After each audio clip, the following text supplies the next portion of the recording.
बंदी छोड़ सतगुरु रामपाल जी भगवान की जय हो। परमपिता परमात्मा, सारी सृष्टि के रचनहार, कुल मालिक, असंख्य ब्रह्मांडों के स्वामी, जगत गुरु, तीनों लोकों में प्रवेश करके सबका भरण पोषण करने वाले संत श्रोमणी सतगुरु रामपाल जी परमेश्वर जी के चरण कमल में हम सभी सत्सेवक भाई बहनों का कोटि कोटि दंड प्रणाम। और आप सभी लाइव देख रहे सत्सेवक भाई बहनों को दास का सत्संग। पुण्यात्मा दया परमपिता परमेश्वर जी की, जिनके आशीर्वाद से हम सभी भगत भाई बहन सोशल मीडिया प्लेटफॉर्म फेसबुक, जिसपे हमारा पेज है पवन दास इज लाइव, जिसके माध्यम से हम एक दूसरे से लाइव रूबरू हैं। और आज के बाद से रोजाना रात्रि 8:30 बजे से 10:30 बजे तक ऑनलाइन लाइव शंका समाधान का ये प्रोग्राम सतगुरु रामपाल जी भगवान के आशीर्वाद से अब प्रतिदिन चलेगा, रोजाना चलेगा। रोजाना आप सभी भाई बहन लाइव प्रोग्राम में जुड़ सकते हैं।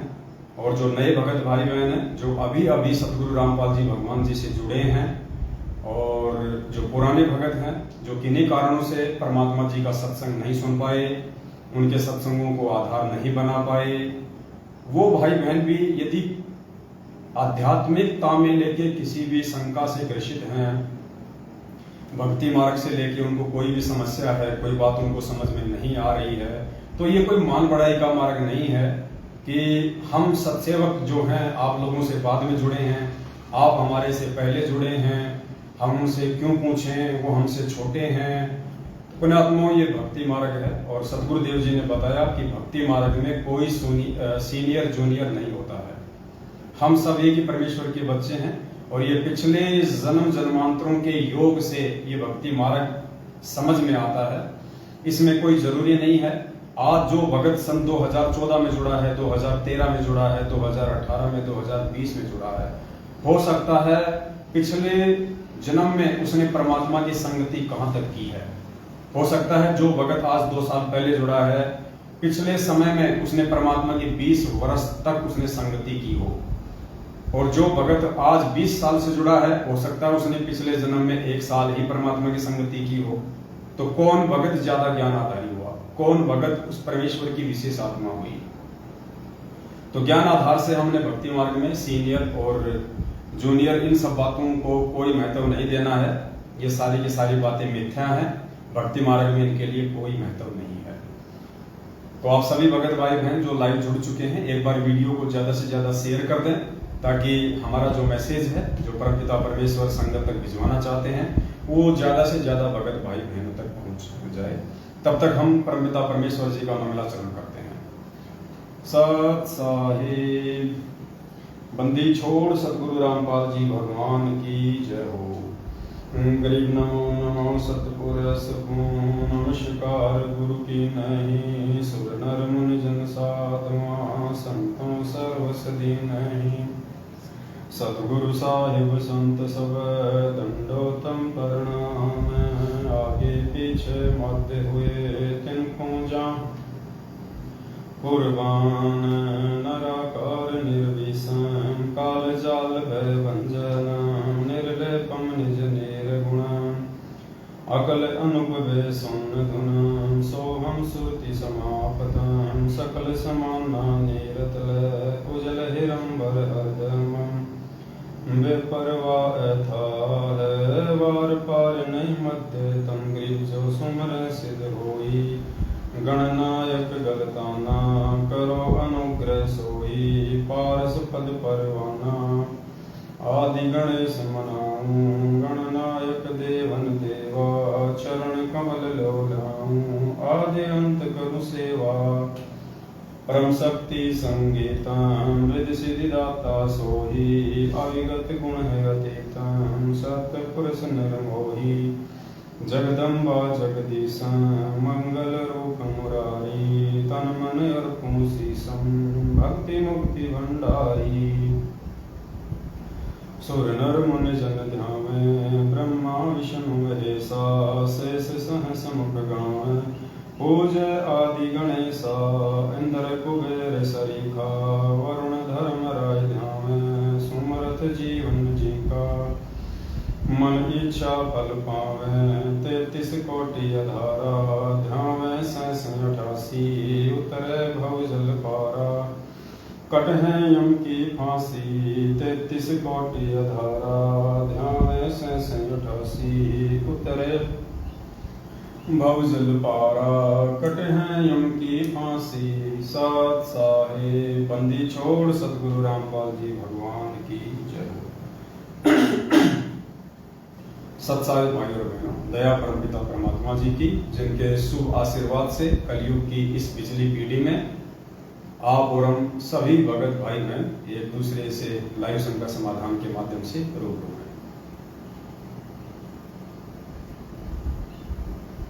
जैसा कि आप सबको पता है, अब प्रतिदिन रोजाना रात्रि 8:30 बजे से 10:30 बजे तक यानी 2 घंटे हम भगत समाज की जो भी शंकाएं हैं आध्यात्मिक क्षेत्र को लेके, भक्ति मार्ग को लेके, जिन शंकाओं के चलते वो भक्ति नहीं कर पा रहे हैं, उनको कोई न कोई समस्या आ रही है, उनको कोई समाधान जाने अनजाने में नहीं मिल पा रहा है, जो भगत भाई बहन नाम दीक्षा लेने के बाद परमात्मा के नियमों को अच्छे से नहीं समझ पाए हैं, या उनको सतलोक आश्रम मैनेजमेंट हरियाणा के फर्जी नामदान केंद्र संचालकों के द्वारा, उनके कोऑर्डिनेटरों के द्वारा उनको अच्छे से नहीं बताए गए, नहीं समझाए गए, सत्संगों को वो भाई बहन थोड़ा अच्छे से नहीं समझ पाए, जो भी रीजन रहा हो, अगर उनको कोई भी समस्या है इस परमात्मा के भक्ति मार्ग में, तो वो भाई बहन निसंकोच जो है रात्रि 8:30 बजे से 10:30 बजे तक आप जी लाइव जुड़िए,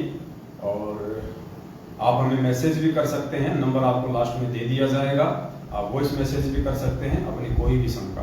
परमात्मा जी के आशीर्वाद से, उनके सत्संगों के आधार से आपकी हर शंका का ज्ञान आधार से अच्छे से समाधान किया जाएगा। आज आप सभी भगत भाई बहनों को एक छोटी सी बात बतानी थी, जो कि बहुत ही ज्यादा महत्वपूर्ण है। आप सभी को ध्यान होगा, आज से लगभग 4 या 5 साल पहले दास सात संगति के प्रचार के लिए, अपने भगत भाई बहनों को बरवाला कांड की सच्चाई बताने के लिए, और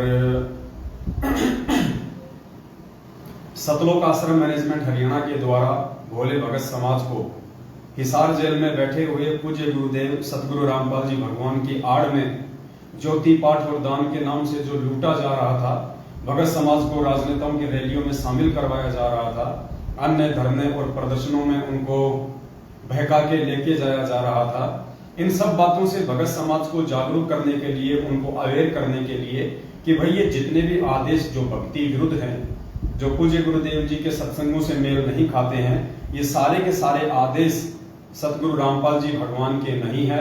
उन्होंने कभी भी अपने बच्चों को इस प्रकार के भक्ति विरुद्ध जो कर्म है वो करने की शिक्षा नहीं दी है। और वर्तमान में उनकी आड़ में ये पीले पर्चे निकाल के, फर्जी ऑडियो निकाल के, या आपके नामदान संचालक और कोऑर्डिनेटरों के माध्यम से जो भी आदेश संगत में पारित किए जा रहे हैं, ये सारे के सारे आदेश अपने आप को मनमुखी गुरु समझने वाला सतगुरु रामपाल जी भगवान का छोटा कलयुगी भाई महेंद्र है, और गुरुदेव का जो परिवार है वो है। ये सब लोग अपने धार्मिक धंधे के लिए आप सभी संगत वालों को मोहरा बनाए हुए हैं। तो ये सारी बातें हम समझाने के लिए गांव-गांव में, शहर-शहर में, हर जिले में, हर स्टेट में, जहां-जहां भी हम लोग जा सकते थे हम लोग गए। तो ऐसे ही सन 2016 के लास्ट में हम लोग मध्य प्रदेश गए हुए थे, और मध्य प्रदेश का राजगढ़ जिला था, राजगढ़ जिले में हम गए हुए थे। भगत भाई बहनों को हम समझा रहे थे, फिर बीच में असुर निकंदन रमणी का समय हो गया था, सभी भाई बहन मिलकर हम रमणी करने लग गए। इतने में ही सतलोक आश्रम मैनेजमेंट हरियाणा की तरफ से मध्य प्रदेश का स्टेट कोऑर्डिनेटर नियुक्त विष्णु साहू अपने 10-20 साथियों के साथ में 2-3 गाड़ियों के साथ वहां पे आ धमका। उन्होंने हम लोगों को ढंग से रमणी भी नहीं करने दी, और बीच में ही उन्होंने जो है मारपीट शुरू कर दी, और वो वीडियो आप लोगों ने काफी बार देखा भी होगा। और उस समय भी दास ने कहा था कि पुण्यात्माओं, ये लोग किस आग में हाथ दे रहे हैं, ये नादान है, ये परमात्मा के ज्ञान से अनभिज्ञ हैं, ये लोग तत्व ज्ञान से अपरिचित हैं, ये गुरु को मानुष मानते हैं, ये लोग किस आग में हाथ दे रहे हैं इन लोगों को नहीं पता है। आने वाले समय में आज जो कर्म ये कर रहे हैं, इस कर्म का भयंकर परिणाम इनको भुगतना पड़ेगा। और उसके लगभग 1.5-2 साल बाद में जो लोग वहां आए थे और जिन जिन लोगों ने दास के ऊपर हाथ उठाया था, उनमें से 2 भक्तों की अकाल मृत्यु हो चुकी है। एक भगत को तो एक्सीडेंट हुआ, उसका एक पैर कटा, 6 महीने तक वो हॉस्पिटल में रहा, उसके बाद उसकी मृत्यु हुई। एक भगत और था, उसकी भी इसी प्रकार से अकाल मृत्यु हुई है। दोनों भगत सतनाम प्राप्त थे। उसके बाद और भी बहुत सारी इन्होंने घटनाओं को जन्म दिया जो इनको नहीं करना चाहिए था परमात्मा के ज्ञान आधार से। उसके बाद आप सभी भाई बहनों को ध्यान होगा, आज से लगभग 1.5 साल पहले की ये बात है, लगभग ये 1.5 साल पहले की बात है। दास ने इस प्रकार का एक पैम्पलेट संगत में सार्वजनिक किया था लगभग 1.5 साल पहले। और जो मुद्दा था वो ये था कि मध्य प्रदेश के धार जिला का जो नामदान केंद्र है, वहां पे आदिवासी समाज की एक बहन थी, गुरुजी की शिष्या थी, शादीशुदा थी, जिसके 3 बच्चे थे। और वो अपने 2 छोटे छोटे बच्चों को साथ में लेके और मध्य प्रदेश के धार जिले के नामदान केंद्र के ऊपर अपना नाम शुद्ध करवाने के लिए गई हुई थी। उसी नामदान केंद्र के ऊपर एक सेवादार था जिसका नाम था भैरू राम, सनोप श्री मांगीलाल, वहीं के आसपास का था। उस भगत ने उस भगतमती के साथ में जो अपना नाम शुद्ध करवाने के लिए जो गई हुई थी, उस नामदान सेवादार भैरू राम ने नामदान के ऊपर जो एक मकान बना हुआ था, उस मकान में उस बहन को 8 दिन तक जबरदस्ती रोके रखा। उसके जो 2 छोटे छोटे बच्चे थे, एक बच्चा 2 साल का था, एक शायद 3 साल की थी उसकी बेटी, उन दोनों बच्चों को 8 दिन तक उन्होंने कहीं और रखा। और उस बहन को नामदान केंद्र के ऊपर, धार जिले के नामदान केंद्र के ऊपर उस कमरे में रखा। और लगभग ये 3 या 4 लोग थे। इन 3-4 लोगों ने लगभग 8 दिन तक उस बहन के साथ में बलात्कार किया। दास ने 1.5 साल पहले 3 घंटे का वीडियो लाइव आके बताया था। उसके बाद ये बात कहीं फैल ना जाए, उस बहन से इन लोगों ने कोर्ट में ले जाके और एक एफिडेविट लिखवाया। एफिडेविट में इन्होंने लिखवाया कि हम दोनों को एक दूसरे से प्यार हो गया था और हम दोनों जो है एक दूसरे से शादी करना चाहते थे। जबकि वो बहन 3 बच्चों की मां थी और वो भैरू राम जो वहां पे सेवादार था, जो फार्म भरा करता था नए भक्तों को नाम दिलवाने के लिए, वो भगत भी शादीशुदा था और 2 बच्चों का बाप था। तो दास ने कहा था कि रे नालायकों, तुम इस परमात्मा के मार्ग में ये क्या कर रहे हो? ये परमात्मा तुम जैसे नीच प्राणियों के चलते ही ये बदनाम है। तुम आज भी परमात्मा को अपने नीच हरकतों के चलते बदनाम कर रहे हो। और जब इन नीच हरकतों के चलते कल को तुम्हारी अकाल मृत्यु होगी, तब भी तुम परमात्मा की ही बदनामी का कारण बनोगे।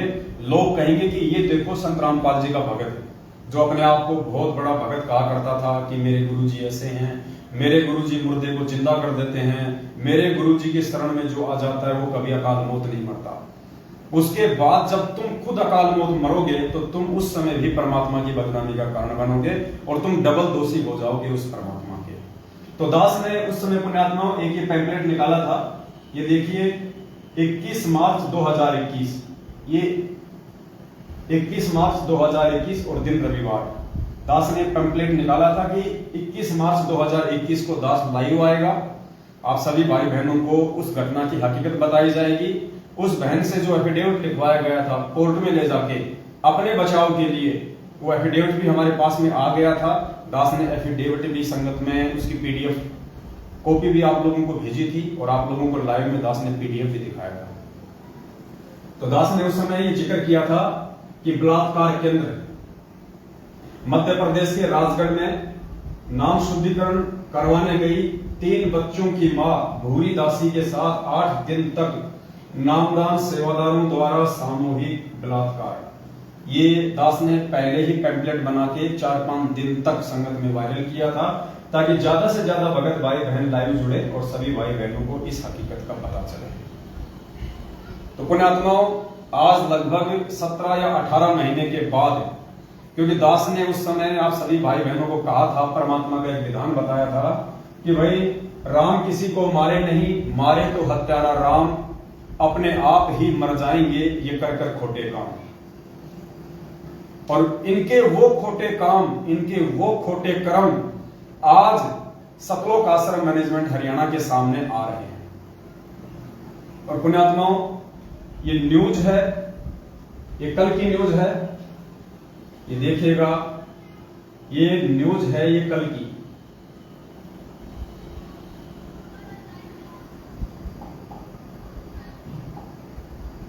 ये देखिएगा, ये मजदूरों से भरी ट्रॉली पलटी, एक की मौत।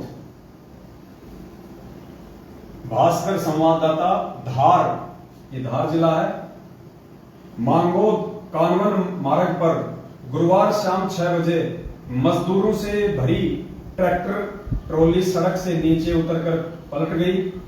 ट्रॉली में सवार 9 मजदूरों को चोट आई, जबकि एक की मौत हो गई, जबकि एक मजदूर की मौके पर ही मौत हो गई। राहगीरों ने डायल 100 को इसकी सूचना दी, सभी को अस्पताल ले जाया गया, जहां प्राथमिक उपचार किया गया। बताया जा रहा है सभी घायल दसई के समीप गांव गटोदा के निवासी हैं, जो क्षेत्र में प्याज काटने के लिए गए हुए थे। खेत से लौटते समय हादसा हो गया। जानकारी के अनुसार हादसा दसई के समीप मांगोद कानवन मार्ग पर हुआ। मजदूर प्याज काटने के लिए गए हुए थे। प्याज काटने के लिए गए हुए थे। शाम को ट्रैक्टर ट्रॉली में बैठकर लौटते समय ट्रैक्टर चालक सुखराम कटारा, ये ध्यान से देखना पुण्यात्माओं,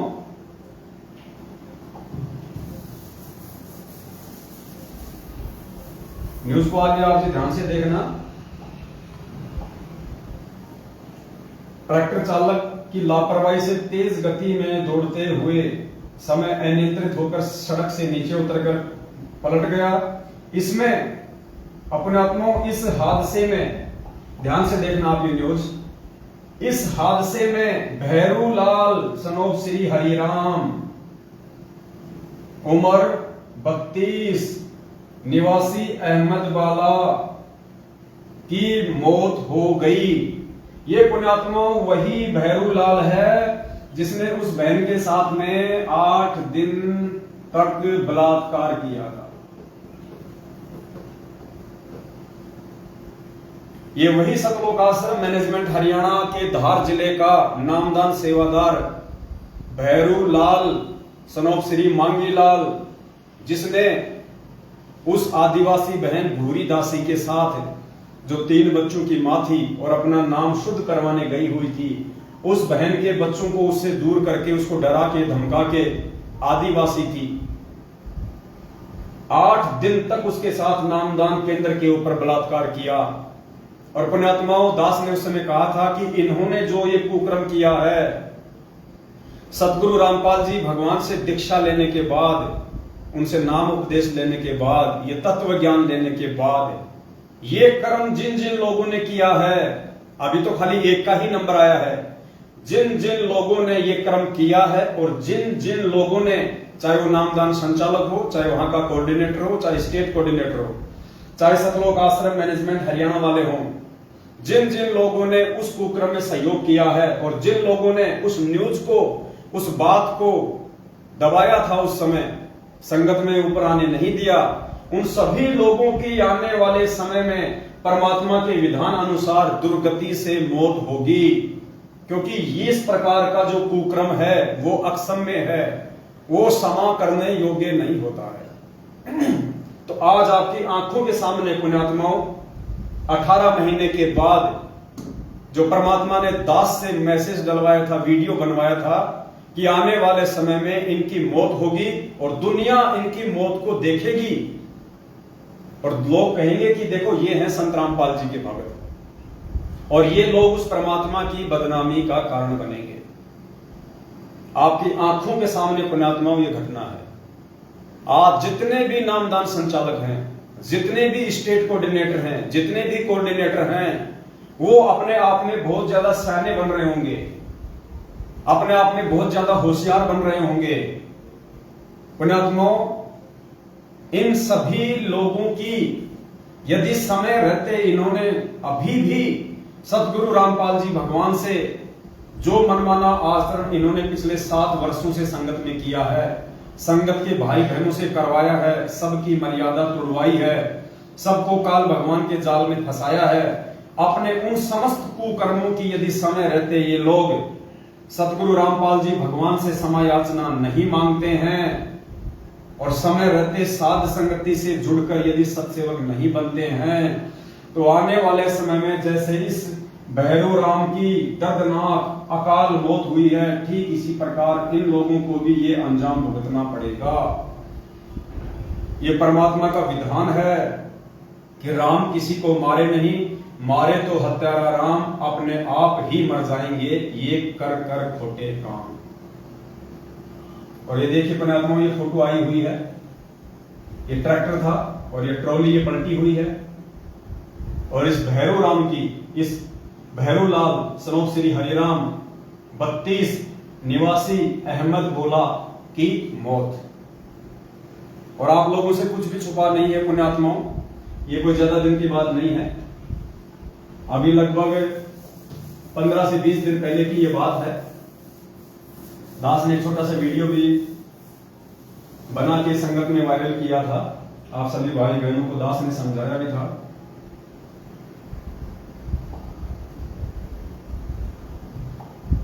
जब दास साथ संगति में गया हुआ था,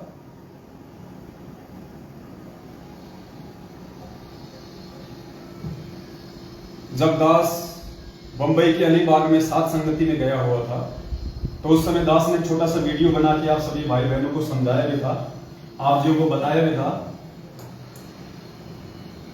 कि जो जैसे कर्म इस भक्ति मार्ग में आने के बाद में करेगा पुण्यात्माओं, उसको वैसे ही परिणाम भोगने पड़ेंगे। भगजू गेट बंद कर जाए, वैसे ही उनको जो कर्म है वो भोगने पड़ेंगे।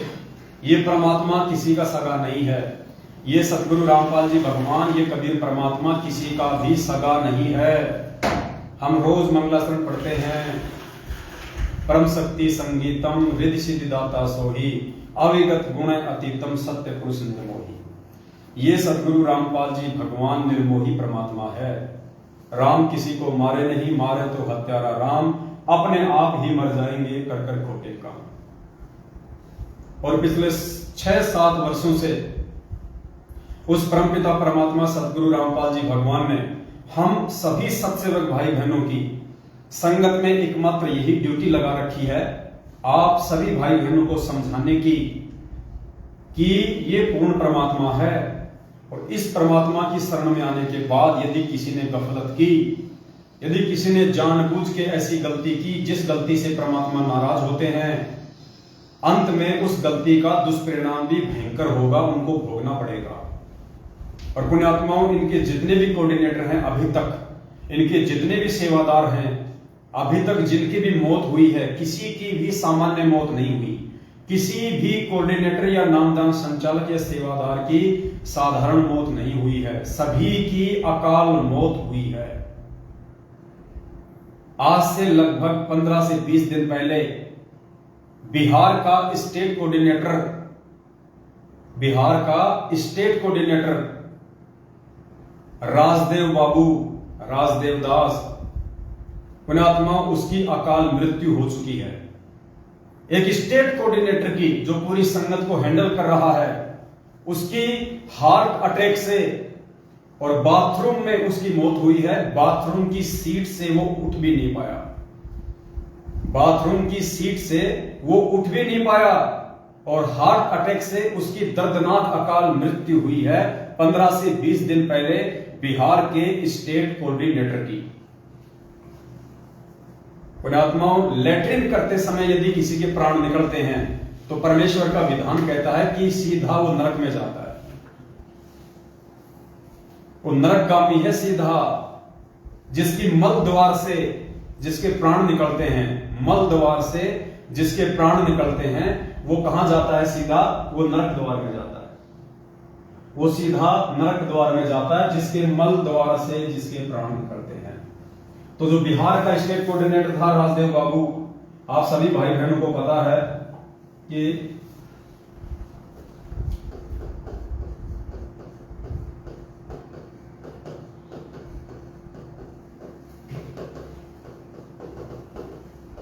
ये बिहार स्टेट कोऑर्डिनेटर राजदेव जी, राजदेव दास। बाथरूम में इनकी डेथ हुई है। बाथरूम में फ्रेश होते समय मल द्वार से, पुण्यात्माओं, मल द्वार से इनके प्राण निकले हैं, मल द्वार से। और परमात्मा का विधान कहता है जिसके प्राण मल द्वार से निकलते हैं वो सीधा नरक में जाता है, नरक। पुण्यात्माओं, एक मुख्य सेवादार बिहार का स्टेट कोऑर्डिनेटर, जिसकी परमात्मा के ज्ञान में विरुद्ध चलते हुए, परमात्मा के विधान को तोड़ते हुए सतलोक आश्रम मैनेजमेंट हरियाणा और गुरुदेव के कलयुगी परिवार वालों के कुकर्मों में सहयोग करने के चलते, जिसने 7 साल से सिर्फ और सिर्फ अपने कर्म ही खराब किए, हम भगत समाज को जागरूक करते, वो उल्टा भगत समाज को नींद में सुला देते, गुरुदेव का फर्जी आदेश बता के। बस भगत समाज के दान के ऊपर इन कुपात्रों ने बड़ी बड़ी जो है गाड़ियां लेके खरीदी हुई, अपनी कोठियां जिन्होंने बनाई, अपनी पर्सनल जिन्होंने प्रॉपर्टियां बनाई, और भगत समाज से राजनीतियां करवाई, भगत समाज को हरियाणा के जाट आरक्षण में शामिल करवाया। इन स्टेट कोऑर्डिनेटरों ने भगत समाज को परमात्मा के ज्ञान से विरुद्ध चला के, हटा के दिल्ली का मुंडका आश्रम, रोहतक का सिंहपुरा आश्रम, जींद आपका बैतूल आश्रम, धूरी आश्रम, जितने भी इन्होंने फर्जी आश्रम खोल रखे हैं। और समय समय पे ये लोग भगत समाज को ज्योति और पाठ के नाम पे लूटने के लिए, कभी गरीबदास जी का बोध दिवस, कभी कबीर जी का प्रकट दिवस, तो कभी प्रस्थान दिवस, कभी सतगुरु रामपाल जी भगवान का बोध दिवस, इन सभी के बहाने जिन्होंने संगत को ज्योति और पाठ के नाम पे लूटा, दान धर्म के नाम पे लूटा, और इन स्टेट कोऑर्डिनेटर लोगों ने उसमें सबसे ज्यादा सहयोग किया संगत को वहां तक पहुंचाने के लिए। संगत बेचारी भोली, नए नए भगत जुड़े, उन्हें पूरे सिस्टम का नहीं पता, उनको जो आदेश दे दिया गया उन्होंने विश्वास करके कि ये हमारा स्टेट कोऑर्डिनेटर है, ये हमारा नामदान संचालक है, ये हमें कभी भी गलत मार्गदर्शन नहीं देगा, इस विश्वास के साथ उन आत्माओं ने इनके ऊपर बिलीव किया और इन्होंने उस का नाजायज फायदा उठाया, उन आत्माओं के साथ में विश्वासघात किया, और आज इनका जो परिणाम है वो पुण्यात्माओं नरक, मल द्वार से जिनके प्राण निकल रहे हैं, हार्ट अटैक से जिनकी मौत हो रही है।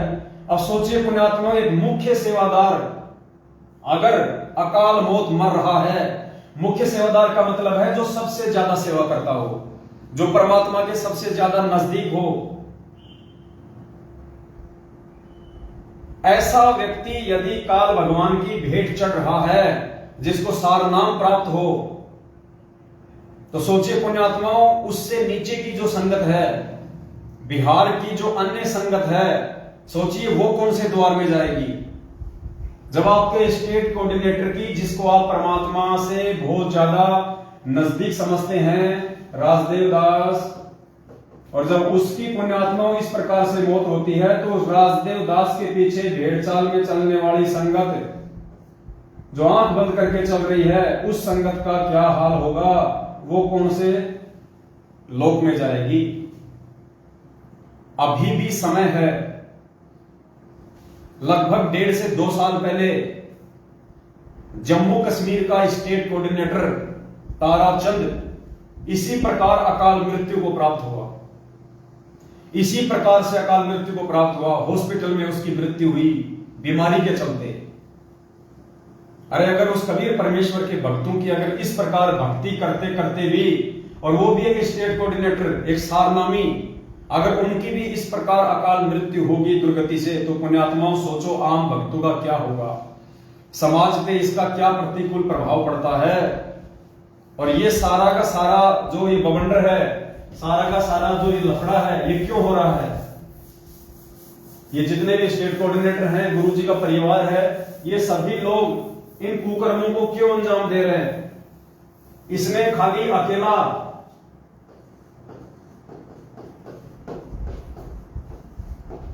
सतलोक आश्रम मैनेजमेंट हरियाणा ही जिम्मेदार नहीं है,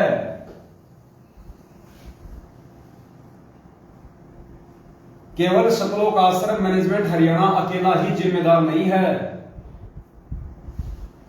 इसमें मैनेजमेंट का साथ जो दे रहे हैं वो है स्टेट कोऑर्डिनेटर, स्टेट कोऑर्डिनेटर यानी सतलोक आश्रम मैनेजमेंट हरियाणा में आता है गुरुजी का भाई, गुरुजी का परिवार, गुरुजी के रिश्तेदार, ये जितने भी लोग हैं इनको सतलोक आश्रम मैनेजमेंट हरियाणा के नाम से जाना जाता है। जो लोग सतलोक आश्रम बरवाला में सारी की सारी मैनेजमेंट को संभाल रहे थे, इनको सतलोक आश्रम मैनेजमेंट हरियाणा कहा जाता है। उसके बाद में इस सतलोक आश्रम मैनेजमेंट हरियाणा के कुक्रम में सबसे ज्यादा जो सहयोगी हैं वो है स्टेट कोऑर्डिनेटर। स्टेट कोऑर्डिनेटर के बाद में नंबर आता है जिला कोऑर्डिनेटर, जिला कोऑर्डिनेटर, क्योंकि जो भी सूचना आती है सबसे पहले सतलोक आश्रम मैनेजमेंट हरियाणा ही पारित करता है। उस सूचना को सतलोक आश्रम मैनेजमेंट हरियाणा स्टेट कोऑर्डिनेटर के पास भेजता है। स्टेट कोऑर्डिनेटर उस सूचना को जिला कोऑर्डिनेटर के पास में भेजता है, और ये जिला कोऑर्डिनेटर फिर जिन्होंने व्हाट्सएप के ग्रुप बना रखे हैं, व्हाट्सएप के ग्रुप बना रखे हैं, व्हाट्सएप के ग्रुपों के माध्यम से ये लोग फिर आम संगत तक इन सब बातों को पहुंचाते हैं। तो पुण्यात्माओं, मुख्य तौर पे जो परमात्मा के दोषी हैं पिछले 7.5 वर्षों से, जिन्होंने सारे उल्टे कुक्रम भगत समाज से करवाए हैं, जो मुख्य दोषी हैं वो हैं सतलोक आश्रम मैनेजमेंट हरियाणा, गुरुदेव का भाई, गुरुदेव का परिवार, गुरुदेव के रिश्तेदार, जिनमें गुरुदेव के बेटा बेटी भाई बंधु रिश्तेदार जवाई सब आ जाते हैं। उसके बाद में उनके कुक्रम में जो सहयोगी हैं, जो दोषी हैं वो है स्टेट कोऑर्डिनेटर, उसके बाद में जिला कोऑर्डिनेटर, उसके बाद में व्हाट्सएप के जो ग्रुप हैंडल कर रहे हैं, जो लोग, जिन लोगों को व्हाट्सएप के ग्रुपों का जिले वाइज, तहसील वाइज, स्टेट वाइज जिनको एडमिन बना रखा है, वो लोग परमात्मा के दोषी हैं। मुख्य तौर पे केवल यही लोग दोषी हैं, मुख्य तौर पे यही लोग दोषी हैं। सतलोक आश्रम मैनेजमेंट हरियाणा, स्टेट कोऑर्डिनेटर, जिला कोऑर्डिनेटर और व्हाट्सएप के जो ग्रुप बना रखे हैं। उसके बाद में संगत का नंबर आता है पुण्यात्माओं, उसके बाद में संगत दोषी है, क्योंकि संगत उस परमेश्वर के ज्ञान को आधार ना बना के और देखा देखी में कोई भी आदेश उनको दे दिया जाता है, उस आदेश को वो परमात्मा के ज्ञान से मेल नहीं खाते, उस आदेश को परमात्मा के विचारों से, परमात्मा के सत्संग से मैच नहीं करते, और आंख बंद करके संगत जो उन आदेशों को फॉलो करती है, इस कारण से संगत भी परमात्मा की दोषी है। अगर ये संगत ज्ञान आधार को बना ले, ज्ञान आधार को अपना ले, तो पुण्यात्मा इन सभी लोगों का ये धंधा बंद हो जाएगा, इन सब का ये धंधा बंद हो जाएगा। ना किसी के कोई कर्म फूटेंगे, ना कोई परमात्मा का दोषी होगा। तो मेन जो रोल है यहाँ पे, सबसे अहम जो रोल है वो संगत का है। अगर संगत सतलोक आश्रम मैनेजमेंट हरियाणा के कुक्रम में सहयोग करना बंद कर दे, तो पुण्यात्माओं ये लोग कितने दिन तक अपनी मनमानियां करेंगे, कितने दिन तक इस परमेश्वर के मार्ग में ये गंदगी फैलाएंगे। तो यहाँ पे संगत का अहम रोल है, सबसे ज्यादा अहम रोल है संगत का। तो संगत को अब समझना चाहिए, 7.5 साल हो चुकी हैं आप लोगों के सामने, जितने भी इन्होंने कुक्रम किए वो सारे कुक्रम आप लोगों की आंखों के सामने हैं। जब आपके स्टेट कोऑर्डिनेटर की अकाल मौत हो रही है, आपके जिला कोऑर्डिनेटरों की अकाल मौत हो रही है, आपके नामदान संचालकों की अकाल मौत हो रही है, तो पुण्यात्मा विचार करो आप लोगों के साथ में क्या होगा जब आपकी भी बैटरी डिश होगी। और संगत तो आए दिन मर ही रही है, संगत तो आए दिन मर ही रही है। तो पुण्यात्माओं उस परमेश्वर की बदनामी का कारण ना बने, और आप सभी भगत भाई बहन इस परमेश्वर जी के ज्ञान को आधार बनाएं, और ज्ञान को आधार बना के जितना जल्दी हो सभी भाई बहन साध संगत से जुड़ जाएं, साध संगत से जुड़ जाएं सभी भाई बहन। पुण्यात्माओं, साध संगत से ही आप लोग इस परमात्मा के ज्ञान पे आप जी टिक पाओगे और आप सतगुरुदेव जी को पहचान पाओगे।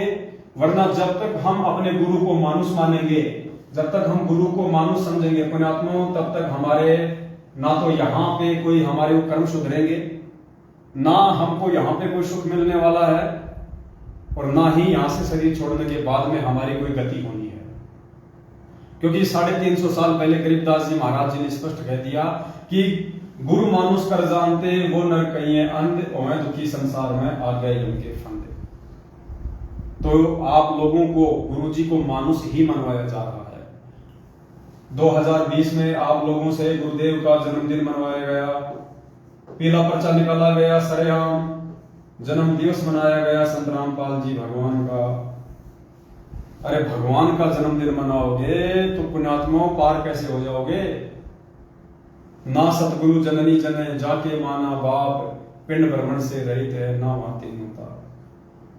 पुण्यात्माओं, ये परमात्मा है, ये परमेश्वर है, और हम सत्सेवकों के माध्यम से बार बार ये परमात्मा आप जियों तक संदेश भिजवा रहे हैं। आप जियों को हर रोज एक नया संदेश परमात्मा भिजवा रहा है, क्योंकि उस परमेश्वर को आगामी समय दिखाई दे रहा है कि आगामी समय में क्या होगा, काल किस प्रकार से संगत में तांडव मचाएगा, देश और दुनिया में तांडव मचाएगा। अगर इस परमात्मा ने ही अगर बचाना हो संगत को, अगर ऐसे ही, तो पुण्यात्माओं आए दिन संगत में आपके जो स्टेट कोऑर्डिनेटर लोग मर रहे हैं, आपके जिला कोऑर्डिनेटर मर रहे हैं, संगत वाले भाई बहन जो सार नाम तक प्राप्त हैं, जिनकी अकाल मृत्यु हो रही है, परमात्मा उन सबको क्यों नहीं बचा रहा? गुरुदेव उन सभी को क्यों नहीं बचा रहे? अगर ऐसे ही परमात्मा ने यदि बचाना होता तो। इसलिए पुण्यात्माओं परमात्मा हमें समय दे रहे हैं, वरना 7.5 साल हो गई परमात्मा को जेल में बैठे हुए। उनको बैठने की आवश्यकता नहीं थी, उनको कोई बांध नहीं सकता, कोई रोक नहीं सकता। ये अबंध परमात्मा है। ये परमात्मा सिर्फ और सिर्फ इंतजार कर रहा है इस बात का कि उस विनाशकारी समय से पहले जितना जल्दी हो सके मेरे बच्चे ज्ञान को आधार बना ले, नीर खीर का निवेरा कर ले, लाल और लालड़ी की पहचान कर ले, और समय रहते मेरे सभी बच्चे साध संगति से जुड़ जाएं, ज्ञान को आधार बना लें। परमात्मा ने हमारे को शिक्षा क्यों दी है? शिक्षा सिर्फ हमारे को इसलिए दी है कि हम इस भक्ति मार्ग में किसी के बहकाव में आने से बचें और हम परमेश्वर की भक्ति निसंशय रूप से कर सकें। भाई और बहनों, ये मौके बार बार नहीं मिलेंगे। एक बार यदि ये बात आप लोगों के हाथ से निकल गई, वो कहते हैं ना कि तीर कमान से और बात जुबान से एक बार निकल जाती है, वापस नहीं आती। ये मौका जो परमात्मा दे रहे हैं बार बार 7 साल हो गई परमात्मा को, ये गोल्डन चांस है। ये मौका दोबारा नहीं मिलेगा। सिवाय हाथ धर के सिर पे रोने के कुछ भी शेष नहीं रहेगा। हम सत्सेवकों का कोई स्वार्थ नहीं है आप लोगों से। हम आपको बता रहे हैं, समझा रहे हैं, हमारा कोई स्वार्थ नहीं है इसमें, कोई स्वार्थ नहीं हमारा किसी भी प्रकार का। हम निस्वार्थ भाव से उस परमेश्वर की तरह इस परमार्थ के मार्ग में ये सेवा दे रहे हैं। पुण्यात्माओं, आपने कुपात्र सतलोक आश्रम मैनेजमेंट हरियाणा को, ये कुपात्र सतलोक आश्रम मैनेजमेंट हरियाणा को आपने ज्योति पाठ और दान का दिन रात अंधे होके आप लोगों ने पैसा दिया, दिन रात। इस कुपात्र सतलोक आश्रम मैनेजमेंट हरियाणा ने आपका पैसा कहां लगाया? जाट आरक्षण में। कहां लगाया? राजनीति में। कहां लगाया? गाड़ी घोड़े खरीदने में, गाड़ी खरीदने में। कहां लगाया? फर्जी आश्रम बना डाले, इन पत्थरों में पैसा बर्बाद कर दिया। कहां लगाया? आनंदपाल सिंह की सीबीआई जांच में, आनंदपाल सिंह की सीबीआई जांच में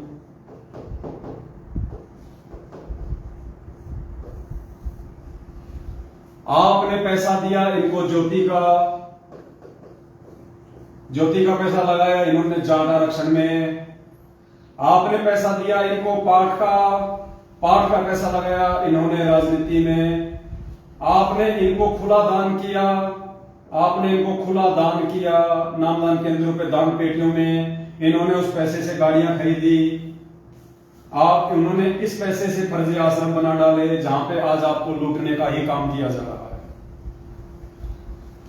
और परमात्मा ने हमें कितना समझाया था कि बच्चों, कुपात्र को यदि तुम दान धर्म करोगे, कुपात्र को यदि तुम दान दोगे, वो उस दान लेने वाले के भी कर्म फोड़ेगा और दान देने वाले के भी कर्म फोड़ेगा। आज नतीजा क्या निकल रहा है पुण्यात्माओं? अकाल मौत। आज नतीजा निकल रहा है अकाल मौत, क्योंकि तुमने कुपात्रों को दान दिया। मालिक कहते हैं गुरु बिन माला फेरते, गुरु बिन देते दान, गुरु बिन दोनों निष्फल है, चाहे पूछो वेद पुराण। तो आज उसका नतीजा आप सभी भगत भाई बहनों के सामने है। आए दिन संगत में सारनाम प्राप्त लोग अकाल मृत्यु को प्राप्त हो रहे हैं। सतनामी लोग आए दिन मर रहे हैं। आपके स्टेट कोऑर्डिनेटर अकाल मौत मर रहे हैं, आपके जिला कोऑर्डिनेटर अकाल मौत मर रहे हैं। भक्तों को गालियां देने वाले, भक्तों को लठों से मारने वाले लोग अकाल मौत मर रहे हैं। आपके नामदान सेवादार अकाल मौत मर रहे हैं। अभी आपने एग्जाम्पल देखा। दूसरी तरफ पुण्यात्माओं, आपने सुपात्र लोगों को दान नहीं दिया। आपने सुपात्र जो सत्सेवक हैं उन्होंने आपसे कोई दान नहीं लिया, कोई दान नहीं लिया आपसे, ज्योति पाठ का कोई पैसा नहीं लिया आपसे। आपसे केवल इस परमेश्वर की सेवाओं के लिए सहयोग मांगा, सहयोग, ताकि भगत समाज को जगाने की दिशा में जो प्रयास वो परमात्मा अपने सत्सेवक बच्चों के माध्यम से दिन रात करवा रहा है, उसमें यदि आपका सहयोग होगा तो आपको भी उसी रेशियो में परमात्मा लाभ देगा। जैसे आपने कुपात्रों को ज्योति पाठ और दान का पैसा दिया, उनको सहयोग किया, उसी रेशियो में इन्होंने जो जो कुकर्म किए, जिन जिन कुपात्रों को इन्होंने आपका एक पैसा दिया, हरियाणा के जाट आरक्षण में, राजनीति में, गाड़ियां खरीदने में, फर्जी आश्रम बनाने में, आज आप सभी के सामने अकाल मौत। इस कुपात्र सतलोक आश्रम मैनेजमेंट हरियाणा के मुख्य सेवादारों की भी अकाल मौत, और इन सेवादारों को आंख बंद करके गुरुजी के ज्ञान के विरुद्ध सहयोग करने वाली संगत को भी अकाल मौत। इधर आपने सहयोग किया सुपात्र लोगों को, सत्सेवकों को आपने सहयोग किया, आपके सहयोग से एक गाड़ी आई, आपके सहयोग से टाटा सफारी, 21 लाख रुपए की ये गाड़ी आई। ये गाड़ियां सात संगतियों में जा रही है, अपने भाई बहनों को बैठा के लेके जा रही है। उधर से कोई भाई बहन आता है, उसको बैठा के लेके आती है। समय पे हम सात संगतियों में पहुंचते हैं, परमात्मा की महिमा होती है, परमात्मा जी को भोग लगाया जाता है। आप लोगों से कोई गलतियां ना हो इसलिए पूरी रात बैठ के भाई बहनों को समझाया जाता है। आप अपने दान का सदुपयोग कर सको, आप सही तरीके से मर्यादा में रह के भक्ति कर सको, इसके लिए रात दिन ये गाड़ी जहां भी परमात्मा सेवा में भेजते हैं ये गाड़ी जाती है। ये गाड़ी कोई सतलोक आश्रम मैनेजमेंट हरियाणा वालों की तरह सात संगतियों को रोकने के लिए नहीं जाती। ये गाड़ी इन मैनेजमेंट वालों की तरह ये इनके ससुराल में नहीं जाती। ये गाड़ी यार दोस्तों के साथ में कुल्लू और मनाली घूमने के लिए नहीं जाती। ये गाड़ियां फालतू में डीजल और पेट्रोल को बर्बाद नहीं करती। यहां सारे उल्टे कर्म।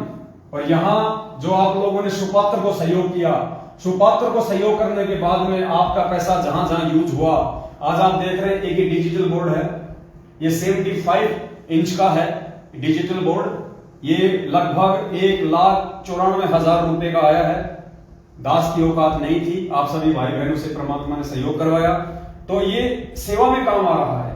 आप भाई बहनों को समझाने के लिए, विस्तार से बताने के लिए। तो ये आप सभी भाई बहनों की उसी रेशियो में सेवा लग गई।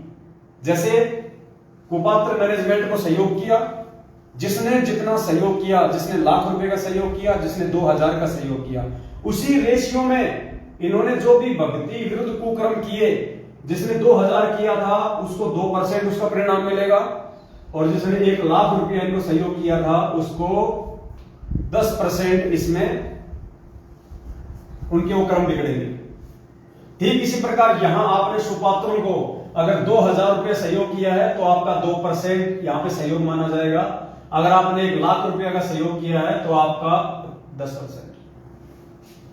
उसी रेशियो में परमात्मा आपको बरकत देगा, आपको लाभ देगा। क्यों? क्योंकि आपने सुपात्र लोगों को सहयोग किया है, और सुपात्र लोगों को सहयोग करने के चलते आपकी सेवा का आपकी आंखों के सामने सदुपयोग हो रहा है। ये एलसीडी कोई फिल्म देखने के लिए नहीं लाई गई।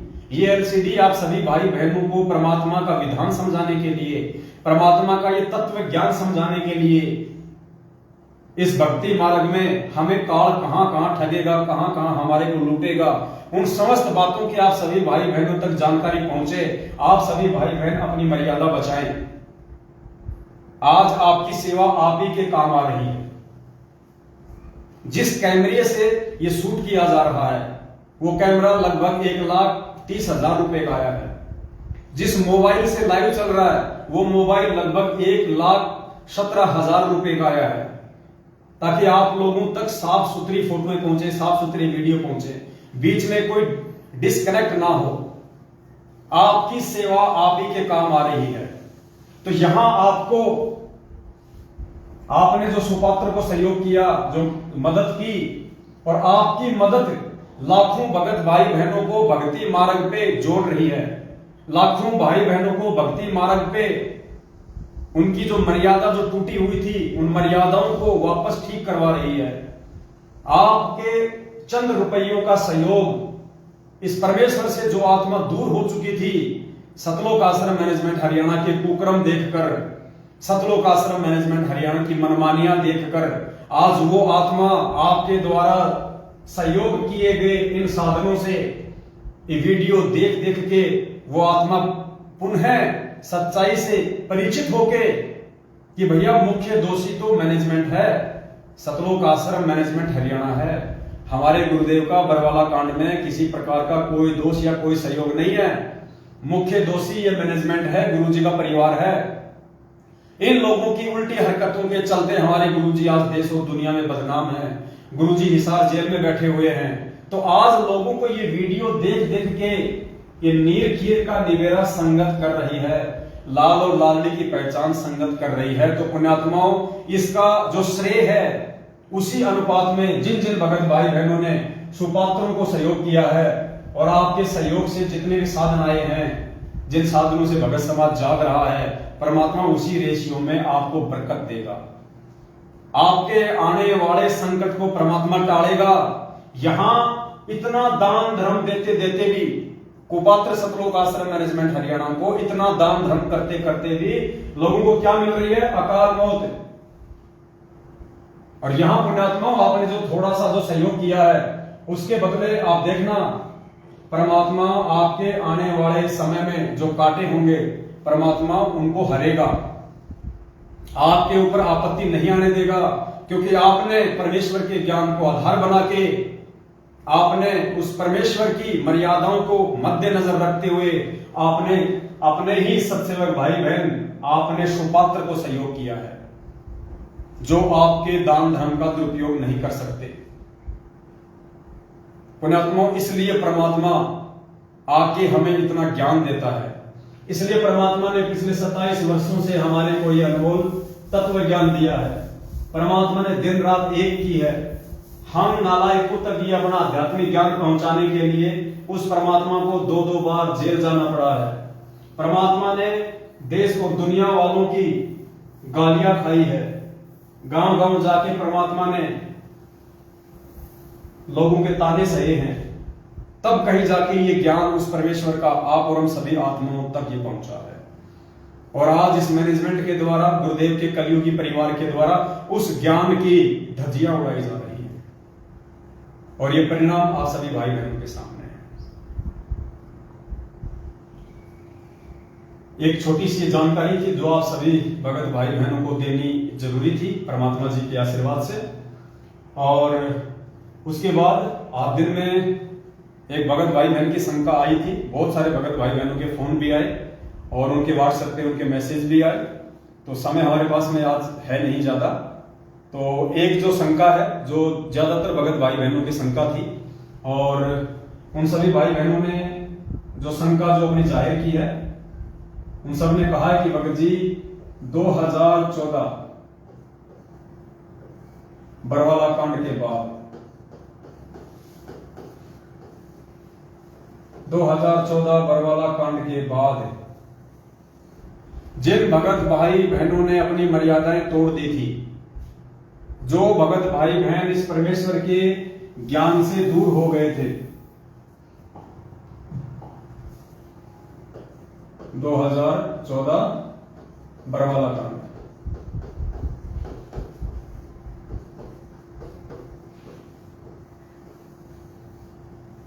बरवाला कांड में सतलोक आश्रम मैनेजमेंट हरियाणा की मनमानी हरकतों को देखकर परमेश्वर के ज्ञान के विरुद्ध वहां भगत समाज को पुलिस वालों के सामने मरने मारने के लिए खड़ा कर दिया गया। भगत समाज को काले कपड़े पहना दिए गए, गुंडे मवालियों की तरह भोले भक्तों के हाथ में गुरु जी का आदेश बता के हथियार पकड़ा दिए गए, डंडे और झंडे पकड़ा दिए गए, पेट्रोल बम पकड़ा दिए गए, पत्थर पकड़ा दिए गए, बंदूकें पकड़ा दी गई। उसके बाद जो घटना वहां पे घटित हुई, उस घटना को देखकर लाखों की संख्या में वो भगत भाई बहन जो नए नए उस समय सतगुरुदेव जी से नाम दीक्षा प्राप्त हुए थे, जो ज्ञान को इतना आधार बना नहीं पाए थे, उन आत्माओं ने उन घटनाओं को देखकर सतगुरुदेव जी में दोष निकाल लिया कि यदि संत रामपाल जी संत हैं तो उन्होंने फिर अपने भक्तों को ये आदेश क्यों दिया, ये काले कपड़े पहनने का आदेश क्यों दिया। काले कपड़े पहना दिए, उनके हाथों में हथियार पकड़ा दिए गए। अनजाने में उन आत्माओं ने ज्ञान की कमी के चलते जो मनमाना आचरण काल प्रेरणा से मर्यादा खंडित होने के चलते जिनके ऊपर काल भगवान का दाव लग चुका था, गुरुदेव का भाई, बेटा, बंधु, बेटा, बेटी, स्टेट कोऑर्डिनेटर, कुछ मायाधारी लोग जिनके ऊपर काल भगवान का दाव चल चुका था, क्योंकि परमात्मा कहते हैं कि जब तक हंसा हमरी आना और काल लगे ना तेरा बाना। परमात्मा कहते हैं जब तक मेरा भगत मेरी मर्यादा में है, काल भगवान का कोई अटैक नहीं हो सकता, काल का कोई भी दाव उसके ऊपर नहीं लग सकता, काल उसका कुछ भी नहीं बिगाड़ सकता। तो इन लोगों ने वहां पे अपनी मनमानी हरकतों को अंजाम दिया। सतगुरुदेव जी के छोटे भाई महेंद्र भगोड़े के आदेश पे, महेंद्र भगोड़े के कहने पे, और भोले भगत समाज को गुरु जी का आदेश बता के उनको गुमराह किया गया। उन भक्तों ने हाथों में हथियार उठा लिए, काले कपड़े पहन लिए, पुलिस वालों के साथ मरने मारने को तैयार हो गए। वहां पे कितनी बड़ी घटना, इस बरवाला कांड को अंजाम दे दिया गया।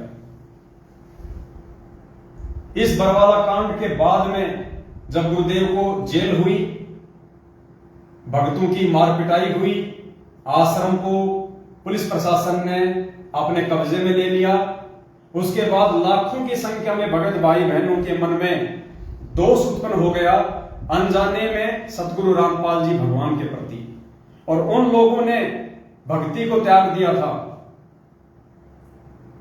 उन लोगों ने इस भक्ति मार्ग को त्याग दिया था। वो अपनी किसी दूसरी साधनाओं में लग गए थे, वो अपनी उन्हीं परंपरागत पूजा पाठ में लग गए थे, या फिर वो उस भाव से भक्ति नहीं कर पा रहे थे जो भाव एक भगत के भक्ति मार्ग पे होने चाहिए। तो लाखों की संख्या में ऐसे भगत भाई बहन जो भक्ति छोड़ चुके थे, आज साध संगतियों और सत्सेवक भाई बहनों के प्रयास से जो वीडियो बनाए गए हैं, जो संगत में संदेश दिए जा रहे हैं, जो मैसेज डाले जा रहे हैं, जो पोस्टर डाले जा रहे हैं, और लोगों को हकीकत बताया जा रहा है कि बरवाला कांड 2014 सतगुरु रामपाल जी भगवान की नहीं बल्कि काल प्रेरणा से सतलोक आश्रम मैनेजमेंट हरियाणा की देन है। सतलोक आश्रम मैनेजमेंट हरियाणा। इसमें गुरुदेव का कोई रोल नहीं। ये सारी की सारी जो हरकत है ये सतगुरु रामपाल जी भगवान के छोटे भाई महेंद्र भगोड़े की, गुरुदेव के दोनों बेटों की और गुरुदेव के दामाद संजय खानपुर वाले की है। और जितने भी स्टेट कोऑर्डिनेटर हैं, जितने भी लोग उस समय सतलोक आश्रम मैनेजमेंट हरियाणा में शामिल थे, जो महेंद्र भगोड़े के चमचे बने हुए थे, जो गुरु जी के आदेशों को कम और महेंद्र के आदेशों को ज्यादा फॉलो करते थे, उन सभी लोगों की मनमानी हरकतों का नतीजा है बरवाला कांड और गुरुदेव को आजीवन उम्र कैद। और आज ये जितने भी लोग हैं, गुरुदेव का भाई है, आज गुरुदेव का भाई, गुरुदेव का बेटा और गुरुदेव का जवाई, ये तीनों के तीनों महापुरुष आज भगोड़े बन के घूम रहे हैं। तीनों के तीनों भगोड़े बन के घूम रहे हैं और उसी परमात्मा की आड़ में आज भी संगत को लूटने की दिशा में ही आगे बढ़ रहे हैं।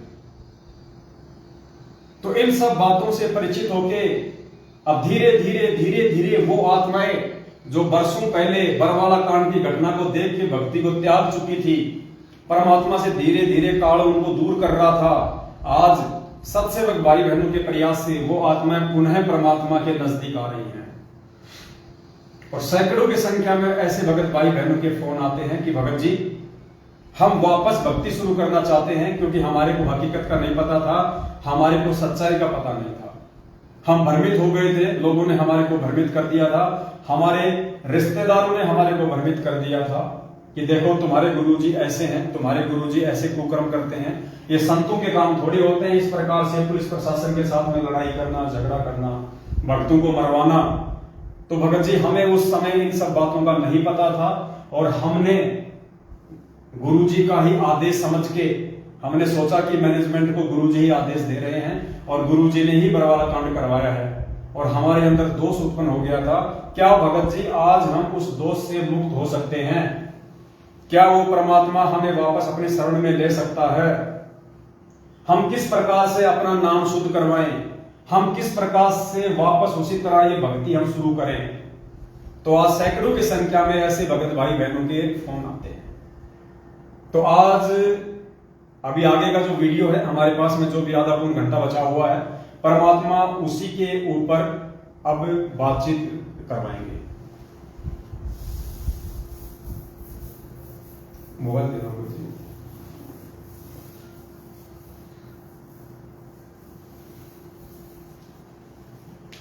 तो आज का लाइव शंका समाधान का हमारा जो टॉपिक है, जो विषय है, वो ये है कि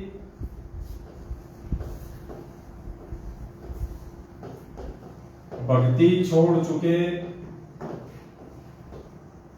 भाई बहन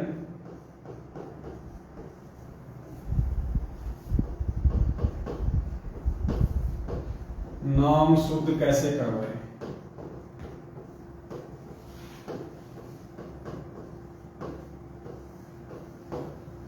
भक्ति छोड़ चुके भाई बहन नाम शुद्ध कैसे कर रहे हैं? ये आज का हमारा शंका समाधान का टॉपिक है। आपने बहुत ही ध्यान से सुनना है और परमात्मा उन सभी आत्माओं पर रजा करेंगे, उनको समझ में आ जाएगा कि हम वापस सतगुरु रामपाल जी भगवान के भक्ति मार्ग से हम कैसे जुड़ सकते हैं। देखो पुण्यात्माओं, सबसे पहली बात, इस परमेश्वर का जो नाम है वो अखंड है। अखंड परमात्मा का नाम किसी भी देश काल और परिस्थिति में खंड नहीं होता है। परमात्मा कहते हैं हम हैं शब्द शब्द हम माही और हमसे भिन्न और कछु नाही। परमात्मा का स्वयं का जो रूप है वो शब्द है और जो परमेश्वर हमें जो मंत्र देते हैं वो भी एक शब्द है। तो शब्द का किसी भी देश काल और परिस्थिति में खंडन नहीं होता है। तो जो नाम आपको सतलोक आश्रम बरवाला में मिला हुआ था, सतगुरु रामपाल जी भगवान के रहते समय, चाहे प्रथम नाम हो चाहे सतनाम हो, वो नाम अखंड है। यानी नाम कभी भी खंड नहीं होता है।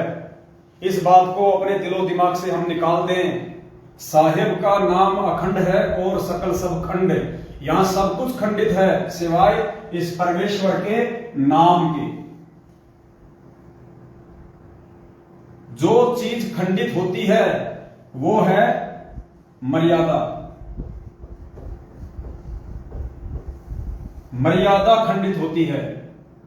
यानी नाम दीक्षा देते समय गुरुदेव हमें जो नियम बताते हैं, प्रथम नाम के समय हमें जो परमात्मा जो 11 नियम जो बताते हैं, और सतनाम के समय परमात्मा हमें जो 34 या 35 नियम बताते हैं, वो नियम टूट जाने से परमात्मा का नाम जो है वो काम करना बंद कर देता है। यानी नाम से मिलने वाले लाभ आपको फिर नहीं मिलेंगे। हमारा जो कनेक्शन है वो कट जाता है। तो नाम खंड नहीं होता है, नाम तो अखंड है। अगर कोई चीज खंड होती है तो वो है मर्यादा। मर्यादा खंडित होती है। तो आज अपनी मर्यादा को ठीक करने के दो ही तरीके हैं। मर्यादा को ठीक करने के दो ही तरीके हैं। यदि किसी कारण से आपकी मर्यादा टूट चुकी है, आपके मन में गुरुदेव के प्रति दोष आ चुका है, आपका भक्ति में मन नहीं लग रहा है, आपके अंदर अशांति सी पैदा हो रही है, आप वापस भक्ति शुरू करना चाहते हैं, तो पुण्यात्माओं इसके दो ही तरीके हैं। सबसे पहला जो तरीका है वो है, यदि सतगुरुदेव जी आश्रम में हैं, हमारे सामने हैं, हमारे समक्ष हैं, तो हम गुरुदेव के पास जाके उनसे हम अपनी जो गलतियां हैं हम उनकी क्षमा याचना करें, परमात्मा से हम माफी मांगे, और सतगुरुदेव जी यानी गुरु फिर आपको जो भी दिशा निर्देश दे उस दिशा निर्देश अनुसार आप अपनी भक्ति को वापस शुरू करें। यदि गुरुदेव कहते हैं कि बेटा जाके फिर से नाम ले ले, या गुरुदेव कहते हैं कि बेटा कोई बात नहीं, आगे गलती मत करना, वापस भक्ति शुरू कर दे, तो सबसे पहला तरीका तो हमारे पास में ये होता है, यदि सतगुरुदेव जी आश्रम में हैं या हमारे सामने हैं तो हम उनके पास में जाएं, हृदय से हम अपनी जो गलती है उसकी क्षमा याचना करें, परमात्मा फिर हमें जो भी आदेश दे उसको हम फॉलो करें और अपनी भक्ति को शुरू करें। दूसरा जो तरीका है वो है पुण्यात्माओं ज्ञान आधार। दूसरा नाम शुद्धिकरण का तरीका है ज्ञान आधार। ज्ञान आधार कैसे? हम संध्या आरती में रोज पढ़ते हैं, अंतर्यामी एक तुम आत्म के आधार, जो तुम छोड़ो हाथ तो मैं कौन उतारे पार। कि हे सदगुरुदेव, हे परमपिता परमात्मा, आप इस सृष्टि में एकमात्र अंतर्यामी हैं। आप सबके घट घट में विराजमान हैं। आप सभी भक्तों के सुख और दुखों से परिचित हैं। परमेश्वर आपसे कुछ भी छुपा हुआ नहीं है। चींटी पायल बाजे पैर, साहिब सुनता है सब लय। ये परमात्मा चींटी के पैर की पायल की आवाज को भी सुन लेता है, जो कि नॉइज लेस होती है। चींटी के पैर के पायल की आवाज नहीं आ सकती, इम्पॉसिबल बताई परमात्मा ने। क्योंकि पहली बात तो चींटी का पैर क्या होगा, फिर चींटी के पैर की पायल अगर बनाई जाए तो वो कितनी छोटी होगी, और फिर उसकी आवाज इम्पॉसिबल। कहते हैं परमात्मा उसको भी सुन लेता है क्योंकि वो अंतर्यामी होता है। तो पुण्यात्माओं, यदि वास्तव में आपको बरवाला कांड 2014 के बाद आपने जो भक्ति छोड़ी, और भक्ति छोड़ने के बाद यदि आज सत्संगों की वीडियो देखकर या परमेश्वर की प्रेरणा से आपके अंदर वापस भक्ति करने की इच्छा जागृत हुई है, आपको अपनी उन तमाम जाने अनजाने की गलतियों का आभास हुआ है, और यदि अंदर से आपको पश्चाताप है, तो फिर पुण्यात्माओं आपके सामने एक ही विकल्प है जिससे आप वापस अपनी भक्ति शुरू कर सकते हैं। आप उस परमेश्वर की शरण में वापस आ सकते हैं। आने वाले विनाशकारी समय से आप जी अपने और अपने परिवार की सुरक्षा कर सकते हैं, और वो है पुण्यात्माओं ज्ञान आधार। यानी हृदय से आप अपनी उन तमाम गलतियों की क्षमा याचना सतगुरु रामपाल जी भगवान से, उस अंतर्यामी परमात्मा से अपने घर पर ही करें।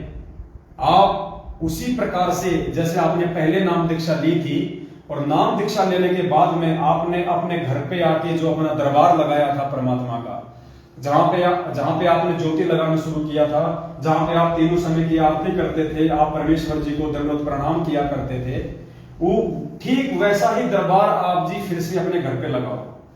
दरबार लगाने के बाद में सतगुरु रामपाल जी भगवान को हृदय से, देखो पुण्यात्माओं, ये अंतर्यामी परमात्मा है। छल कपट इस मार्ग में नहीं चलेगा। उस परमात्मा से आप कुछ भी नहीं छुपा सकते। दुनिया से छुपा सकते हैं, लेकिन अंतर्यामी से आप कुछ भी नहीं छुपा सकते।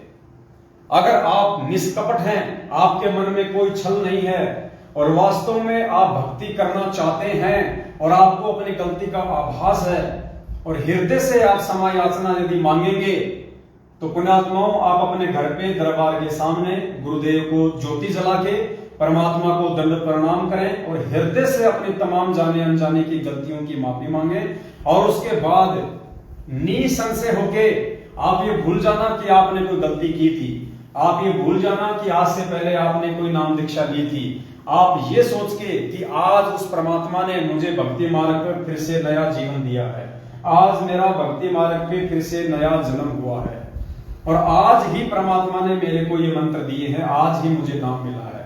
अगर यदि आपको सतनाम प्राप्त है तो आप उसी प्रकार से आप अपने सतनाम का मर्यादा में रह के जाप करें। अगर आपको प्रथम नाम मिला हुआ है तो आप मर्यादा में रह के उसी प्रकार उस प्रथम नाम का आप जाप करें। आप अपने मन में ये विचार बिल्कुल भी ना लाएं कि आज से पहले मेरे से इतनी बड़ी गलती हुई थी, मैंने 4 साल परमात्मा की भक्ति छोड़ दी, बीच में मैंने 3 साल भक्ति छोड़ दी। आप उन तमाम बातों को दिलो दिमाग से निकाल दें, क्योंकि एक चीज आपको स्पष्ट रूप से समझ लेनी चाहिए पुण्यात्माओं, इस काल भगवान के लोक में और ये भक्ति करने की यदि किसी के दिल में दोबारा से इच्छा उत्पन्न हो रही है, यदि फिर से कोई आत्मा सतगुरु रामपाल जी भगवान से जुड़ के उनकी शरण में आके यदि ये भक्ति करनी चाहता है, तो पुण्यात्माओं जाहिर सी बात है वो परमात्मा ही आपको सत प्रेरणा करेगा। यानी सतगुरु रामपाल जी भगवान की जो यथार्थ भक्ति है उसकी प्रेरणा काल नहीं कर सकता। इस भक्ति की प्रेरणा आपको परमात्मा ही कर सकता है। और यदि फिर से आपके अंदर ये भक्ति करने की इच्छा जागृत हो रही है, तो पुण्यात्मा विचार कर लेना, परमात्मा का आपके ऊपर आशीर्वाद है। परमात्मा ने आपको क्षमा उन तमाम जाने अनजाने की गलतियों के लिए पहले ही कर दिया है। तभी तो परमात्मा ने आपके अंदर वो इच्छा उत्पन्न की, दोबारा से भक्ति की। आपके अंदर परमात्मा ने सत प्रेरणा की, क्योंकि काल भगवान तो इस भक्ति से आपको दूर ही करेगा।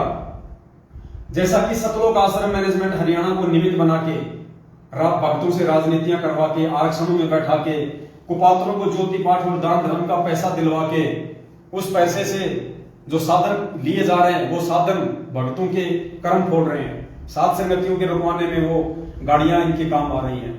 आप लोगों से गैंगस्टरों की सीबीआई जांच के नाम पे पैसे लिए जा रहे हैं। आप लोगों को उन गैंगस्टरों की सीबीआई जांच के धरने में बैठाया जा रहा है। तो काल केवल आपको भक्ति से दूर कर सकता है। काल आपसे वो कुक्रम करवा सकता है जो कुक्रम करने से आपकी मर्यादा टूटे और आप सतगुरु रामपाल जी भगवान की भक्ति से दूर हो जाए। और यहां यदि वापस आपके अंदर सत भक्ति की प्रेरणा जागृत हो रही है, यदि वापस आप सतगुरु रामपाल जी भगवान से जुड़ के उनकी भक्ति करना चाहते हैं, तो पुण्यात्माओं ये प्रेरणा आपके अंदर कौन कर रहा है? गुरुजी। और गुरुजी यदि आपके अंदर प्रेरणा कर रहे हैं तो गुरुजी पहले आपको क्षमा करेंगे, उसके बाद ही तो आपके अंदर प्रेरणा करेंगे। तो गुरुजी ने ही आपको वापस भक्ति करने के लिए खड़ा किया है। इसका मतलब परमात्मा ने आपका नाम पहले ही शुद्ध कर दिया है। ये आपको परमात्मा ने ये समझ लेना एक अंतिम और लास्ट मौका दिया है वापस इस भक्ति से जुड़ के अपने अच्छे कर्म बनाने के लिए, आने वाले विनाशकारी समय से अपना बचाव करने के लिए। तो आपके मन में फिर ये कति शंका नहीं होना चाहिए कि मैं कहां से नाम शुद्ध कराऊं, मैं क्या करूं। आपको किसी फर्जी नामदान केंद्र में जाने की आवश्यकता नहीं है। आपका घर ही आपका नामदान केंद्र है। आपके दरबार में आपका भगवान बैठा है। आपके भगवान ने, आपके गुरुदेव भगवान ने आपको भक्ति करने की सत प्रेरणा वापस से की है। तो परमात्मा ने तो आपको उसी समय माफ कर दिया, आपका नाम गुरुजी ने शुद्ध कर दिया। अब आपको सिर्फ इतना करना है, अपने घर पे वापस उसी प्रकार से मालिक का जो है दरबार लगाओ। और परमात्मा का दरबार लगाने के बाद हृदय से अपने गुरुदेव से उनका विधान पूरा करते हुए, जब बेटे से गलती हो जाती है तो बेटा अपने बाप से कान पकड़ के गलतियां मांगता है, उठक बैठक निकालता है, मुर्गा बन जाता है अपने बाप के आगे। और सौ बार उनसे माफी मांगता है कि पिताजी आज के बाद आपका ये बेटा, आपका दास दोबारा से गलती नहीं करेगा, मुझे माफ कर दो, और आज के बाद मैं आपको भक्ति के अनुसार आपने मुझे जो विधि बताई है, जो क्रिया बताई है, मुझे आपने जो 5 यज्ञ बताए हैं, मैं वो सारी भक्ति क्रिया नियम और मर्यादा में रह के मैं करूंगा। और परमात्मा आप मेरे साथ रहना, आप मुझे सद्बुद्धि देना, आप मुझे साथ संगतियों से जोड़ देना, ताकि मेरे अंदर दोबारा से कुबुद्धि काल पैदा ही ना कर पाए। जब मुझे सत्संगति मिल जाएगी तो मेरे अंदर कुशांति पैदा ही नहीं होगी। मैं आपके भक्ति विरुद्ध कोई कर्म किसी के बहकाव में आके करूंगा ही नहीं। तो इस प्रकार से फिर आप गुरुदेव से हृदय से समायाचना मांग के वापस पुण्यात्माओं भक्ति मार्ग पे लग जाइए और साध संगति से जुड़ जाइए। इससे बढ़ के दूसरा नाम शुद्धिकरण का कोई तरीका नहीं हो सकता। यदि आप फर्जी नामदान केंद्रों पे जाके वापस नाम लेते हैं और सोचते हैं कि मेरा शुद्धिकरण हो गया, तो आप देख सकते हैं थोड़ी देर पहले आपको बताया गया है कि मध्य प्रदेश के धार जिले के नामदान सेवादार जो आप लोगों को नाम दिलवाया करते थे, जो आप लोगों के फार्म भरा करते थे, उन्होंने जो कुकर्म किए, आज देखिए उनके कुकर्मों की सजा।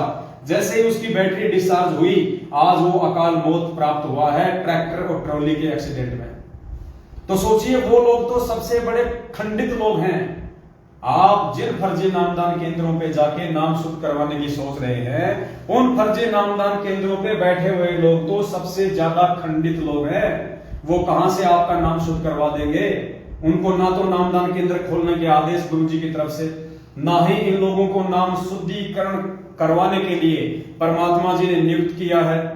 और उल्टे इनके आप इनके कुकर्म देखिए, अपनी ही गुरु बहनों के साथ 8-8 दिन तक नामदान केंद्र के ऊपर, जिसको आप भगवान का मंदिर मानते हैं, इतनी पवित्र जगह मानते हैं, उस जगह पे ये बलात्कार कर रहे हैं। और आज से 1.5 साल बाद इनकी अकाल मृत्यु हो रही है। तो पुण्यात्माओं, आप किन नामदान केंद्रों पे जाके नाम शुद्धिकरण करवाने की सोच रहे हैं? जब तक ज्ञान आधार नहीं बनाएंगे, परमात्मा आपसे सैकड़ों कोस दूर रहेगा, सैकड़ों कोस।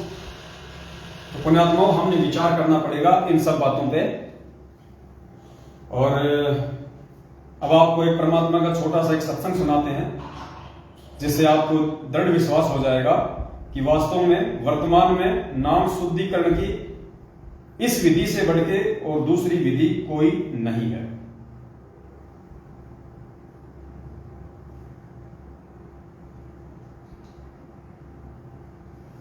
परमात्मा ने अपने सत्संगों में एक गब्बू डाकू की हमें कहानी सुनाई थी, गब्बू डाकू। और परमात्मा ने क्या बताया हमें, थोड़ा ध्यान से सुनना। पहले दास आपको थोड़ा सा वर्बली बताएगा। गुरुजी ने बताया कि एक गब्बू नाम का एक डाकू था। एक गब्बू नाम का डाकू था, बहुत ही ज्यादा खूंखार था। आसपास के लोग उसे भयभीत रहते थे, उसे डरा करते थे। पुलिस वाले भी उस गब्बू डाकू से डरा करते थे। गब्बू डाकू, ये जो कहानी हमें जो परमात्मा ने सत्संगों में सुनाई है गब्बू डाकू की, ये गब्बू डाकू की कहानी आज आपको बताएगी कि किस प्रकार से आज आप सतगुरु रामपाल जी भगवान से 100 गलतियां करने के बाद भी बिना नामदान केंद्रों पे जाए आप जी उनसे वापस जुड़ सकते हैं। और यही एकमात्र सही विधि होगी किसकी? नाम शुद्धिकरण की। नाम शुद्धिकरण की यही एकमात्र सही विधि होगी। ये गब्बू डाकू की कहानी हमें बताएगी। तो गब्बू डाकू से सभी लोग डरा करते थे। एक दिन गब्बू डाकू को कहीं पे कोई डाका डालना था अपने सभी साथियों के साथ में। तो गब्बू डाकू डाका डालने के लिए जा रहा था। थोड़ा सा समय डाका डालने में शेष था। तो गब्बू डाकू ने सोचा पास में ही कोई संत कोई सत्संग कर रहा था, कोई आश्रम था, वो वहां जाके अपना टाइम पास करने के लिए उस सत्संग में जाके बैठ गया। अब सत्संग में जाके बैठ गया तो परमात्मा की उस पर विशेष मेहर हुई। संत अपना ज्ञान जो है वहां पे अपने भक्तों को बता रहे थे, अच्छाई और बुराई के विषय में बता रहे थे। कौन से वो कर्म करने से हमारा जीवन सफल होता है, कौन से कुकर्म करने से मानव जीवन जो है वो बर्बाद होता है, और मानव जन्म हमें क्यों मिला है। ये इस प्रकार उल्टे कर्म करके बर्बाद करने के लिए नहीं है। मानव जन्म केवल साध संगत से जुड़ के, सच्ची संगति में जुड़ के परमात्मा की प्राप्ति के लिए मिला है। तो गब्बू डाकू के विचार चेंज हो गए और उसने सोचा कि भाई मैंने तो अपना जीवन ही बर्बाद कर डाला। और संगत के जाने के बाद गब्बू डाकू ने महाराज जी को आत्मसमर्पण कर दिया कि आज के बाद मैं आपका शिष्य, आप मेरे गुरु। तो महाराज जी ने कहा कि भाई तुम कौन हो? तो गब्बू ने कहा कि जी मैं डाकू हूं, गब्बू डाकू। अब गब्बू डाकू का नाम सुनते ही गुरुजी ने बताया कि संत की भी सिट्टी पिट्टी गुम हो गई। वो भी डर गया कि यार ये किससे पाला पड़ गया, ये कौन आ गया सत्संग में। तो वो थोड़ा सा घबरा गया। तो गब्बू ने कहा कि महाराज घबराओ मत, आज के बाद आप मेरे गुरु, मैं आपका शिष्य, और आपके सत्संग सुन के और मैंने आज से वो डाका डालना छोड़ दिया है। मुझे आप अपना नाम दे दो, मुझे आप अपने संगत से जोड़ दो। तो संत ने कहा कि भाई एक काम करो, आप पुलिस थाने चले जाओ और पुलिस थाने जाके आप जी वहां पे आत्मसमर्पण कर दो। अब गब्बू डाकू ने तो हृदय से उनको अपना गुरु मान ही लिया था। अब गुरु जी के आदेश की तो पालना उनको करनी थी। तो अपने गुरु के आदेश की पालना करते हुए गब्बू डाकू ने पास ही कोई थाना पड़ता था, वहां गया। और उस थाने में जाते ही गब्बू डाकू को सामने देखते ही उसके साथ में हथियार थे, घोड़ा था, काली ड्रेस थी, जैसी भी उनकी पोशाक हुआ करती थी पहले। उस गब्बू डाकू को देखते ही वो पुलिस वाले भी थर थर कांपने लग गए। गब्बू गब्बू गब्बू गब्बू बिल्कुल स्टेबल हो गए। अंदर थानेदार के पास गया, तो थानेदार के पास गया तो कहा जी आप कौन? बोले जी मैं गब्बू डाकू। अब सामने गब्बू डाकू को देख के जिसके नाम की तूती बोलती थी, थानेदार भी हिल गया। बोला भाई क्यों आया? बोले भाई मैं आत्मसमर्पण करने के लिए आया हूं, मैं किसी को मारने नहीं आया। तुम डरो मत, घबराओ मत, मैंने आज से डाके डालने छोड़ दिए। तो थानेदार भी बेचारा डर गया। एसएचओ साहब, एसएचओ ने फोन मिलाया अपने ऊपर के अधिकारी को, तो बात पहुंच गई जो है राज्यपाल तक। राष्ट्रपति या जो राज्यपाल था उस तक बात पहुंच गई। तो गब्बू डाकू को छोटा मोटा आदमी तो था नहीं, इतना बड़ा डाकू था जिसको इतनी पुलिस मिलके भी जिसको नहीं पकड़ पा रही थी। तो राष्ट्रपति वहां पे आ गया उस थाने में, और गब्बू डाकू से आपस में उनकी बातचीत हुई। अब पुण्यात्माओं अब विचार करना आगे जो बात हुई, आगे जवाब गुरुदेव का जवाब ये वीडियो सुनेंगे। तो गब्बू डाकू ने कहा जी मैंने तो एक संत के प्रवचन सुने और मुझे तो मालूम पड़ गया कि मानव जीवन की सार्थकता किसमें है और निरर्थकता किसमें है, और जी मैं अपने आप को सरेंडर करने आया हूं, जो सजा आप मुझे दोगे मुझे मंजूर है। तो राष्ट्रपति जो था वो समझदार व्यक्ति था। गुरुजी ने बताया कि राष्ट्रपति जो था वो समझदार व्यक्ति था। राष्ट्रपति ने कहा कि भाई हम आपको अरेस्ट नहीं करेंगे, हम आपको जेल में नहीं डालेंगे, हम आपके ऊपर मुकदमा नहीं चलाएंगे। तो गब्बू डाकू और ज्यादा टेंशन में आ गया। अगर इन्होंने मुझे जेल में नहीं डाला, इन्होंने अगर मुझे मेरे ऊपर मुकदमा नहीं चलाया, तो इसका मतलब इन्होंने तो मुझे माफ ही नहीं किया। और मेरे गुरुजी ने कहा कि तू थाने में जाके समर्पण कर दे। बोला जी आप मुझे क्यों नहीं डाल रहे जेल में, बात क्या है? मैंने इतने लोग मार रखे हैं, मैंने इतने चोरियां कर रखी हैं, मैंने इतने डाके डाल रखे हैं, मैं इतना फुकार आदमी हूं। पहले तो तुम मुझे पकड़ने का प्रयास करते थे, मैं तुम्हारे हाथ नहीं आ रहा था, आज मैं खुद थाने में आ गया तो आप लोग मुझे छोड़ रहे हो। तो राष्ट्रपति ने जो बात कही थी पुण्यात्मा, वो आप सभी भाई बहनों पे लागू होगी। जो भाई बहन बरावाला कांड 2014 के बाद से सदगुरु रामपाल जी भगवान की भक्ति को किन्हीं कारणों से छोड़ चुके हैं, वापस उनको किस प्रकार से भक्ति पे लगना है, ये गब्बू डाकू का आगे का जो प्रकरण है ये आपको समझ आएगा 2 लाइनों में।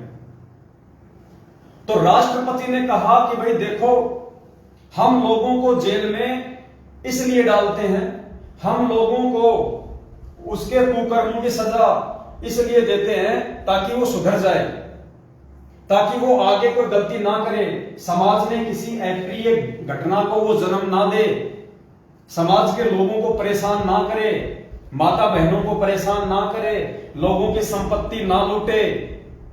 इसलिए हम डाकुओं को सजा देते हैं, हम डाकुओं को पकड़ते हैं, उनके ऊपर मुकदमे चलाते हैं, ताकि वो जेल में जाके उसको अपनी गलती का एहसास हो, वो अपने उन तमाम कुकर्मों को छोड़ दे, ये सोच के कि भैया जेल में जाने के बाद में ना तो परिवार से मिलना होता है, ना अपने समाज से मिलना होता है, और वहां पे घोर यातनाएं दी जाती हैं।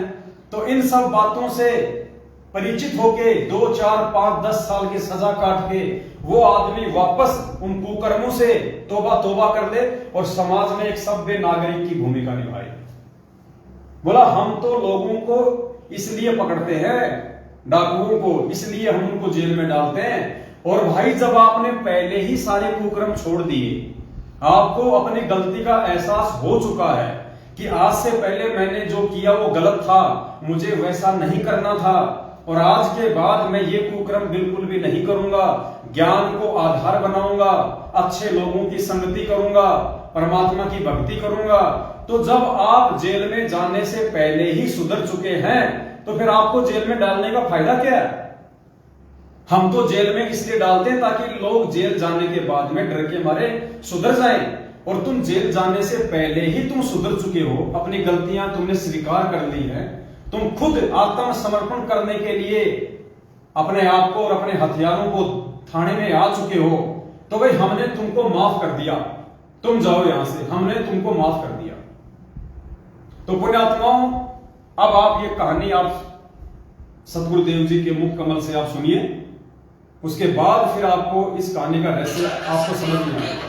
अब आप विचार कर सकते हो कि वर्तमान में कितने व्यक्तियों पर कोविड का चढ़ी चढ़ गई। ऊपर से मनुष्य दिखते हैं लेकिन कर्म मनुष्य के रहे नहीं। उसके लिए सत्संग में आना आवश्यक है। सत्संग में आने से उस प्राणी को अपने कर्मों का ज्ञान होता है। जितने भी आज तक उद्धार हुए हैं वो सत्संग में आने से हुए। कहते हैं एक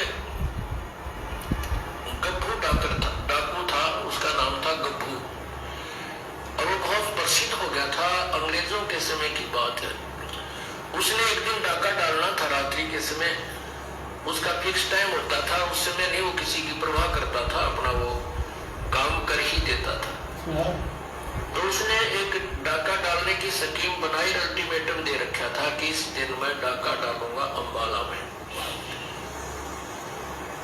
उसके लिए पुलिस भी बहुत अलर्ट थी, और वो गब्बू डाकू का नाम बहुत ज्यादा था और सभी उससे घबराते थे।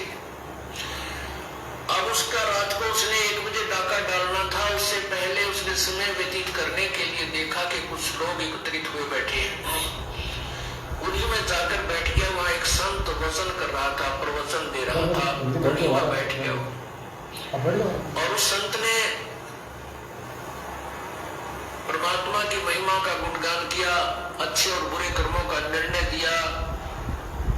उस डाकू का वो बात समझ में आ गई कि भी जो ये पाप मैं इकट्ठा कर रहा हूं, ये धन तो यही रह जाएगा, और फिर मृत्यु के उपरांत जो पाप इकट्ठे किए हैं वो साथ चले जाएंगे। उसके बाद कुत्ता बनेगा, उसके कीड़े पड़ेंगे, खाज लगेगी, टांग टूटेगी, गर्मी में पड़ा रहेगा, सर्दी में रहेगा, गधा बनेगा, कोई दवाई औषधि को पूछने वाला नहीं होगा, और जितने भी पाप कमाएगा प्राणी के साथ जाएगा। मनुष्य जीवन रहते उसका समाधान किया जा सकता है। संतों के पास जाकर अपना कल्याण करवाए और प्रायश्चित करे, और पाप के पैसे को दान पुण्य करके अपना पीछा छुड़वाए। अब वो बात उस गब्बू डाकू के पक्की हृदय में बैठी, क्योंकि पुण्यात्मा अज्ञानवश तो बुरे कर्म करने लग जाती है, और जिस दिन उनको ज्ञान होता है वो सूरवीर होते हैं, उसी दिन त्याग देते हैं सब बुराइयों को, और वही परमात्मा को पाया करते हैं। जिस पे पीढ़ी ना छूटती हो वो कितने के लिए तोड़ेगा बता।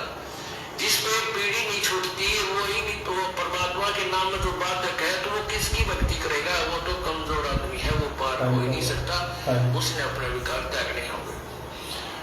तो ये होते सूरवीरों के काम। जो ज्ञान समझ में आ जाता है तुरंत त्याग देते हैं और अपनी सत कमाई करने लग जाते।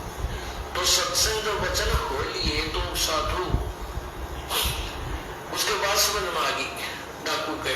तो उसने अपने साथी जो आने थे समय पर वो सभी आए, अपने गोली बंदूक ले गए, घोड़े गाड़ों पर चढ़ गए। जहां उन्होंने इकट्ठा होना था वो डाकू वहां पहुंच गया गब्बू। उन डाकू अपने साथियों से कहा भाई आज के बाद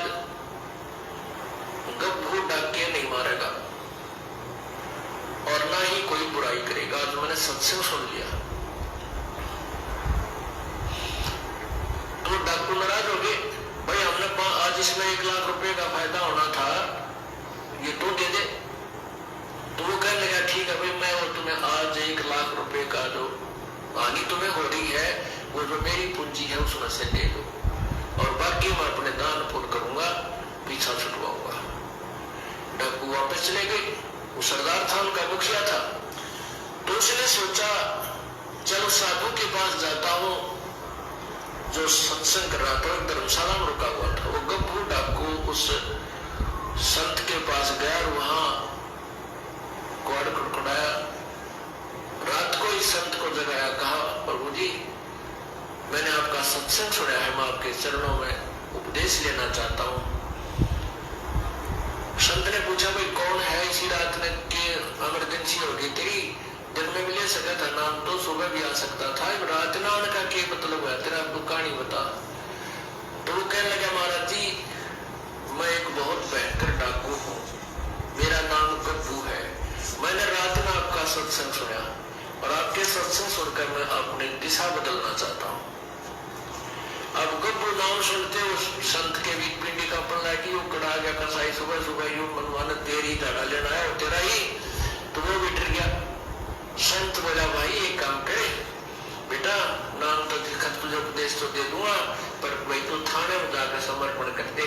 कहते यहाँ पर पुलिस वाले मेरी भी घीस बांध दे रहे और यहाँ आ जाए मुझे भी तंग करे बेटा। अब साधु की बात का उसके असर हो गया, चल ठीक है थाने में चला जाता हूँ। तो वो डाकू थाने में चला गया। अब थाने में थानेदार बैठा, आगे पुलिस वाला खड़ा, वो संतरी खड़ा था थाने का आगे।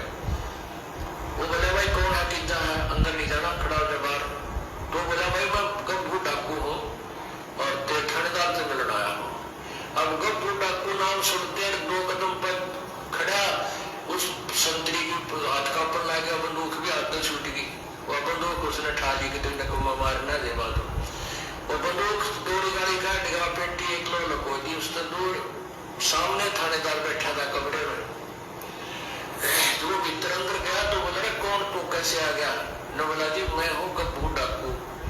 अब गप्पू डाकू कर दो थानेदार का, गप्पू डाकू नो करे, कुकर आ गया, उसके पीछे नहीं आ गई, कसाई छाती पा गए, मारेगा भाई। तो कहने लगा जी वो थानेदार नहीं बोल पाया, कभी घबरा गया, पसीने आ गए। उसने सोचा है कि वो कुर्सी पर उठाकर उस थानेदार की उस ऑफिस से कुर्सी पकड़कर बाहर आंगन में बैठ गया ताकि वो अपनी एकांत में सलाह मशवरा कर लेगा अपने बड़े अफसरां से, मेरे से डरता भी कुछ नहीं कर पा रहा है। तो उसने देखा कि वो शांत होकर बैठ गया गप्पू डाकू, तो थानेदार की मस्सी पड़ गई। तो उसने वायरलेस वगैरह मिला, मनों का गवर्नर तक बात पहुंच गई और कहते हैं चारों तरफ से पुलिस आ गई, गवर्नर भी आ गया। अब वो इतना बड़ा डाकू थाना में आया बैठा है और वो उसने साथ ये भी कह दिया कि मैं आज किसी ने मारन मोरन नहीं आया, मुझे अरेस्ट कर लो, मैं अरेस्ट होना आया हूँ, अपने पापों का प्रायश्चित करने आया। तो ये सारी कहानी गवर्नर तक पहुंच गई 1 सेकंड में, मिनटों में। तो गवर्नर भी आ गया। अब सामने वो कुर्सी में बैठा गवर्नर खड़ा है। गवर्नर पूछ रहा है भाई कैसे, क्या बात है। गप्पू दूर से खड़ा खड़ा कह रहा है तू क्या चाहता है। कहने लगा मेरी बात सुन लो, मैं क्या चाहता हूं। मैंने रात में एक सत्संग सुन लिया एक महात्मा का, और मैं आया था डाके डालना, ये थारी फौज तो ना डरता मैं आया था डाका डालने। मैंने वो संत के विचार सुन लिए और मेरे हृदय में गलानी होगी अपने कुकर्मों से, और मैं उसका प्रायश्चित कराने के लिए संत के पास गया था। अब संत ने ये कहा कि तू थाने में जाकर समर्पण कर दे, अपने पापों का प्रायश्चित कर ले।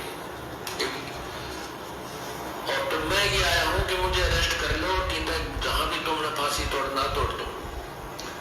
वो गवर्नर बड़े बुद्धिमान हुआ करते थे। वो कहने लगे बेटा हम जेल में भी इसलिए डालते हैं कि बुराई छोड़ दे, आगे पाप ना करे।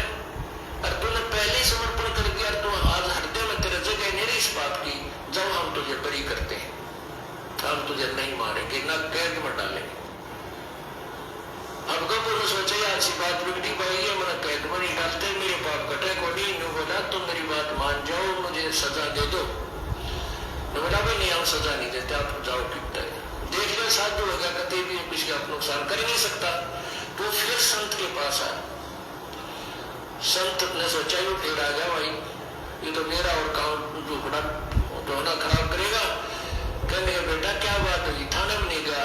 उसने सारी कहानी बता दी, महात्मा जी मैं थाने में गया था, गवर्नर तक आ गया उनका, और मैंने सारी बात कह दी कि मुझे अरेस्ट कर लो, मुझे सजा दे दो, चाहे मुझे सूली फांसी तोड़ दो, तुम मैं अपने पापों का प्रायश्चित कराना चाहता हूँ।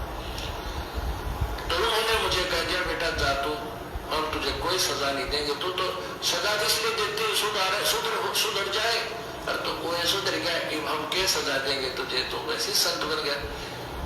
जब वो साधु की मच्छी बड़ी अच्छा बेटा ले नाम ले लेते। तो कहने का भाव ये है, पुण्यात्माओं सत्संग आने से पुण्यात्माओं के शिखर अमल हो जाता है, प्रभाव पड़ जाता है। क्या बताते हैं, सतगुरु के दरबार में जाइयो बारंबार, वे भूली वस्तु लखा देवे है सतगुरु दातारी। तो पुण्यात्माओं, यहाँ पे परमपिता परमात्मा सतगुरु रामपाल जी भगवान ने हमें अपने सत्संगों में जो ये गब्बू डाकू वाली जो कहानी सुनाई है, ये कहानी आज हमारे काम आएगी, और विशेषकर उन सभी परमात्मा की प्यारी आत्माओं के काम आएगी जो परमात्मा की प्यारी आत्माएं 2014 बरवाला कांड में सतलोक आश्रम मैनेजमेंट हरियाणा के कुकर्मों को देखकर, उनकी मनमानी काल प्रेरित हरकतों को देखकर सतगुरु रामपाल जी भगवान में दोष निकालकर भक्ति मार्ग से दूर हो चुकी थी, और आज जिनके अंदर वापस भक्ति करने की प्रेरणा उठ रही है, उन आत्माओं को यह सत्संग अब समझ में आ गया होगा। गवर्नर ने क्या कहा कि हम जेल में इसलिए डालते हैं ताकि तुम बुराइयां ना करो, और तुमने पहले ही बुराइयां त्याग दी, तुम अपने पापों से प्रायश्चित कर लिया, तो तुम्हें जेल में डालने का क्या फायदा है, जाओ हम तुम्हें बरी करते हैं। ठीक इसी प्रकार पुण्यात्माओं, जब आपने अपनी गलती का जो 2014 बरवाला कांड के बाद में आपने सतलोक आश्रम मैनेजमेंट हरियाणा के कुकर्मों से प्रेरित होके मन में दोष पाल लिया था गुरुजी के प्रति, गुरुजी की भक्ति के प्रति, आपने भक्ति छोड़ दी थी, आज जब आपको खुद ही अपनी गलतियों का पश्चाताप हो चुका है, आप उन सब बातों का, वो आपने जो 3, 4, 5, 6 साल का समय आपने जो बर्बाद कर दिया उन काल प्रेरित लोगों के चक्कर में आके, उनके कुकर्मों के आधार से, जब आज आपको उन गलतियों की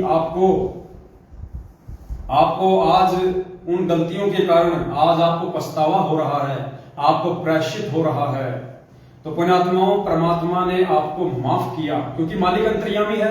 परमात्मा ने देख लिया कि ये आत्मा अब वापस भक्ति करना चाहती है, इस आत्मा को अपनी उन गलतियों की ग्लानि हो रही है, इसको अपने कुकर्मों का प्रायश्चित हो रहा है, इसको सही और गलत की पहचान हो गई है कि मैं क्यों भक्ति मार्ग से दूर हुआ था, किन लोगों के कारण मैं भक्ति मार्ग से दूर हुआ था।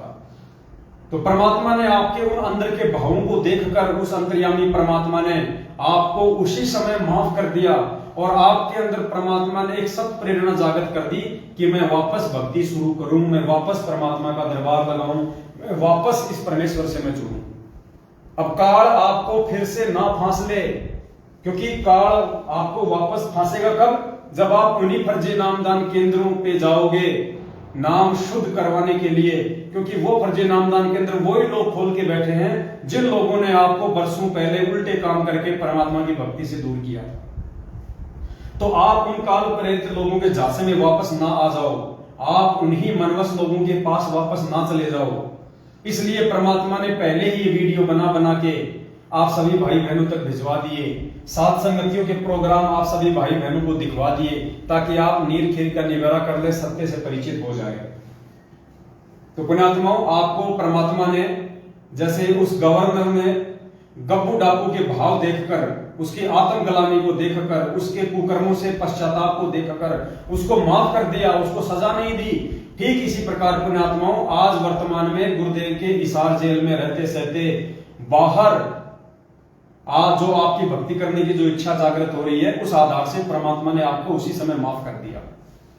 अब सिर्फ और सिर्फ आपको अपने घर पे परमात्मा का दरबार लगा के और आपने ठीक इसी प्रकार अपनी वापस भक्ति शुरू करनी है, जो भक्ति आपने शुरुआत में सतगुरु रामपाल जी भगवान से नाम दीक्षा लेके शुरू की थी।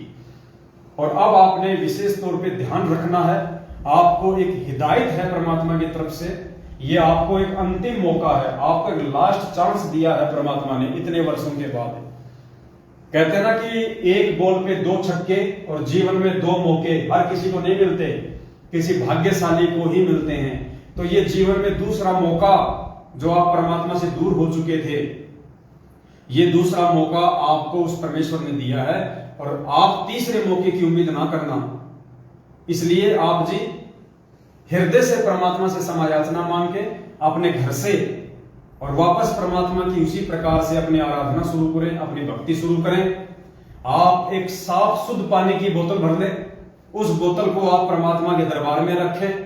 मार्केट से थोड़ा सा मिश्री का या मखाने का जो है आप जी पाव 100 ग्राम आधा किलो जो है प्रसाद ले आए, उसको भी आप अपने घर में अपने दरबार पे रखें और परमपिता परमात्मा सतगुरु रामपाल जी भगवान से ये अरदास करें, ये विनती करें कि हे परमपिता परमात्मा, आप पूर्ण परमेश्वर हैं, आप अंतर्यामी हैं। परमात्मा आपकी मेहर से, आपकी कृपा दृष्टि से दास ने फिर से भक्ति शुरू की है। परमात्मा अपना आशीर्वाद आप जी अपने दास पे बनाए रखना, आगे से दास ऐसी कोई गलती ना करे। परमात्मा इसके लिए दास को सद्बुद्धि दें, दास को साथ संगति से जोड़ के रखें, अपने सत्सेवक भाई बहनों के संपर्क में रखें, दास को अच्छे कर्म करने के लिए आप जी परमेश्वर प्रेरित करें।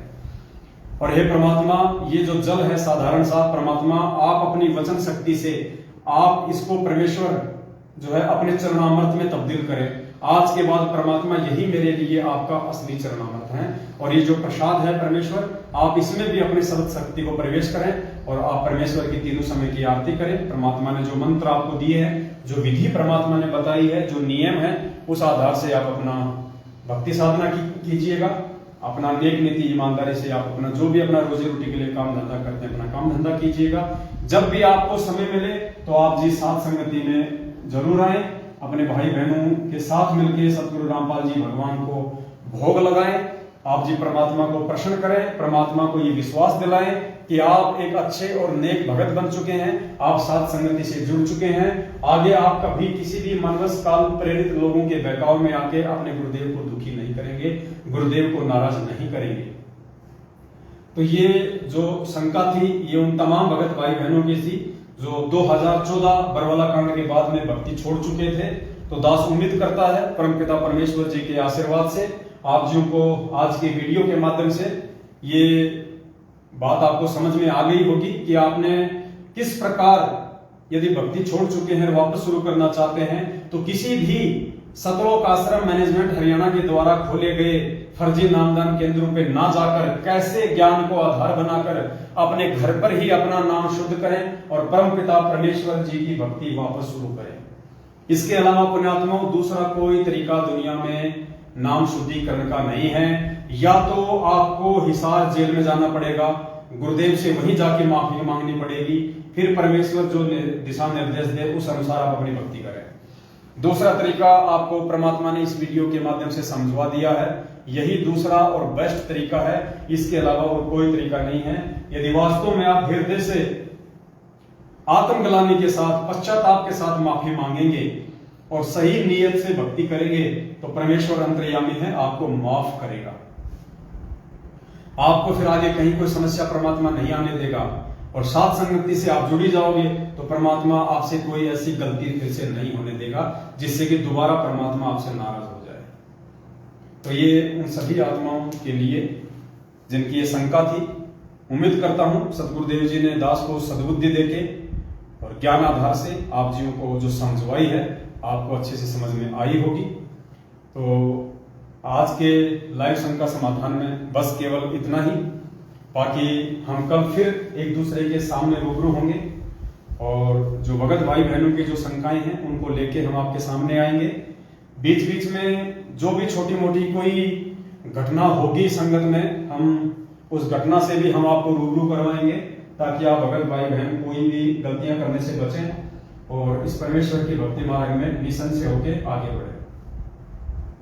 साथ में पुण्यात्माओं आपको एक छोटी सी जानकारी दास और देना चाहता है, क्योंकि अभी थोड़ा सा समय बचा हुआ है, तो एक छोटी सी जो जानकारी है वो दास आप जी को देना चाहेगा।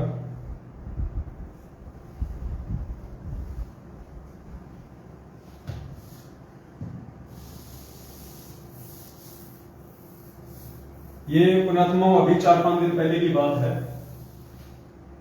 ज्यादा दिन नहीं हुए हैं इस घटना को। आप जो ये वीडियो देख रहे हैं स्क्रीन के सामने, एक वीडियो है जो आप जी के सामने है।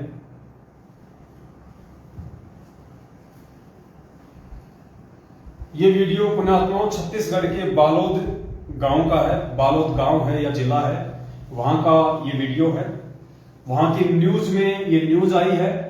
और दास आपको बता दें कि आप किन काल प्रेरित मनवश लोगों की कुसंगति में उलझे हुए हैं, किस प्रकार से आप लोग सतलोक आश्रम मैनेजमेंट हरियाणा की कुसंगति में सहयोग देकर भेड़ चाल में चलते हुए अंधे होकर आंखों पे काली पट्टी बांध के आप इन लोगों का साथ देकर कैसे आप लोग अपनी मौत को न्योता दे रहे हैं, कैसे आप उस परमात्मा को दुखी कर रहे हैं, नाराज कर रहे हैं, ये वीडियो आपको समझाएगा। जिस व्यक्ति ने थाने में जाके, पुलिस स्टेशन में जाके सतलोक आश्रम मैनेजमेंट हरियाणा के द्वारा नियुक्त स्टेट कोऑर्डिनेटर मनीष साहू के ऊपर जो आरोप लगवाए हैं, जो एफआईआर दर्ज करवाई है, वो कोई सत्सेवक नहीं है।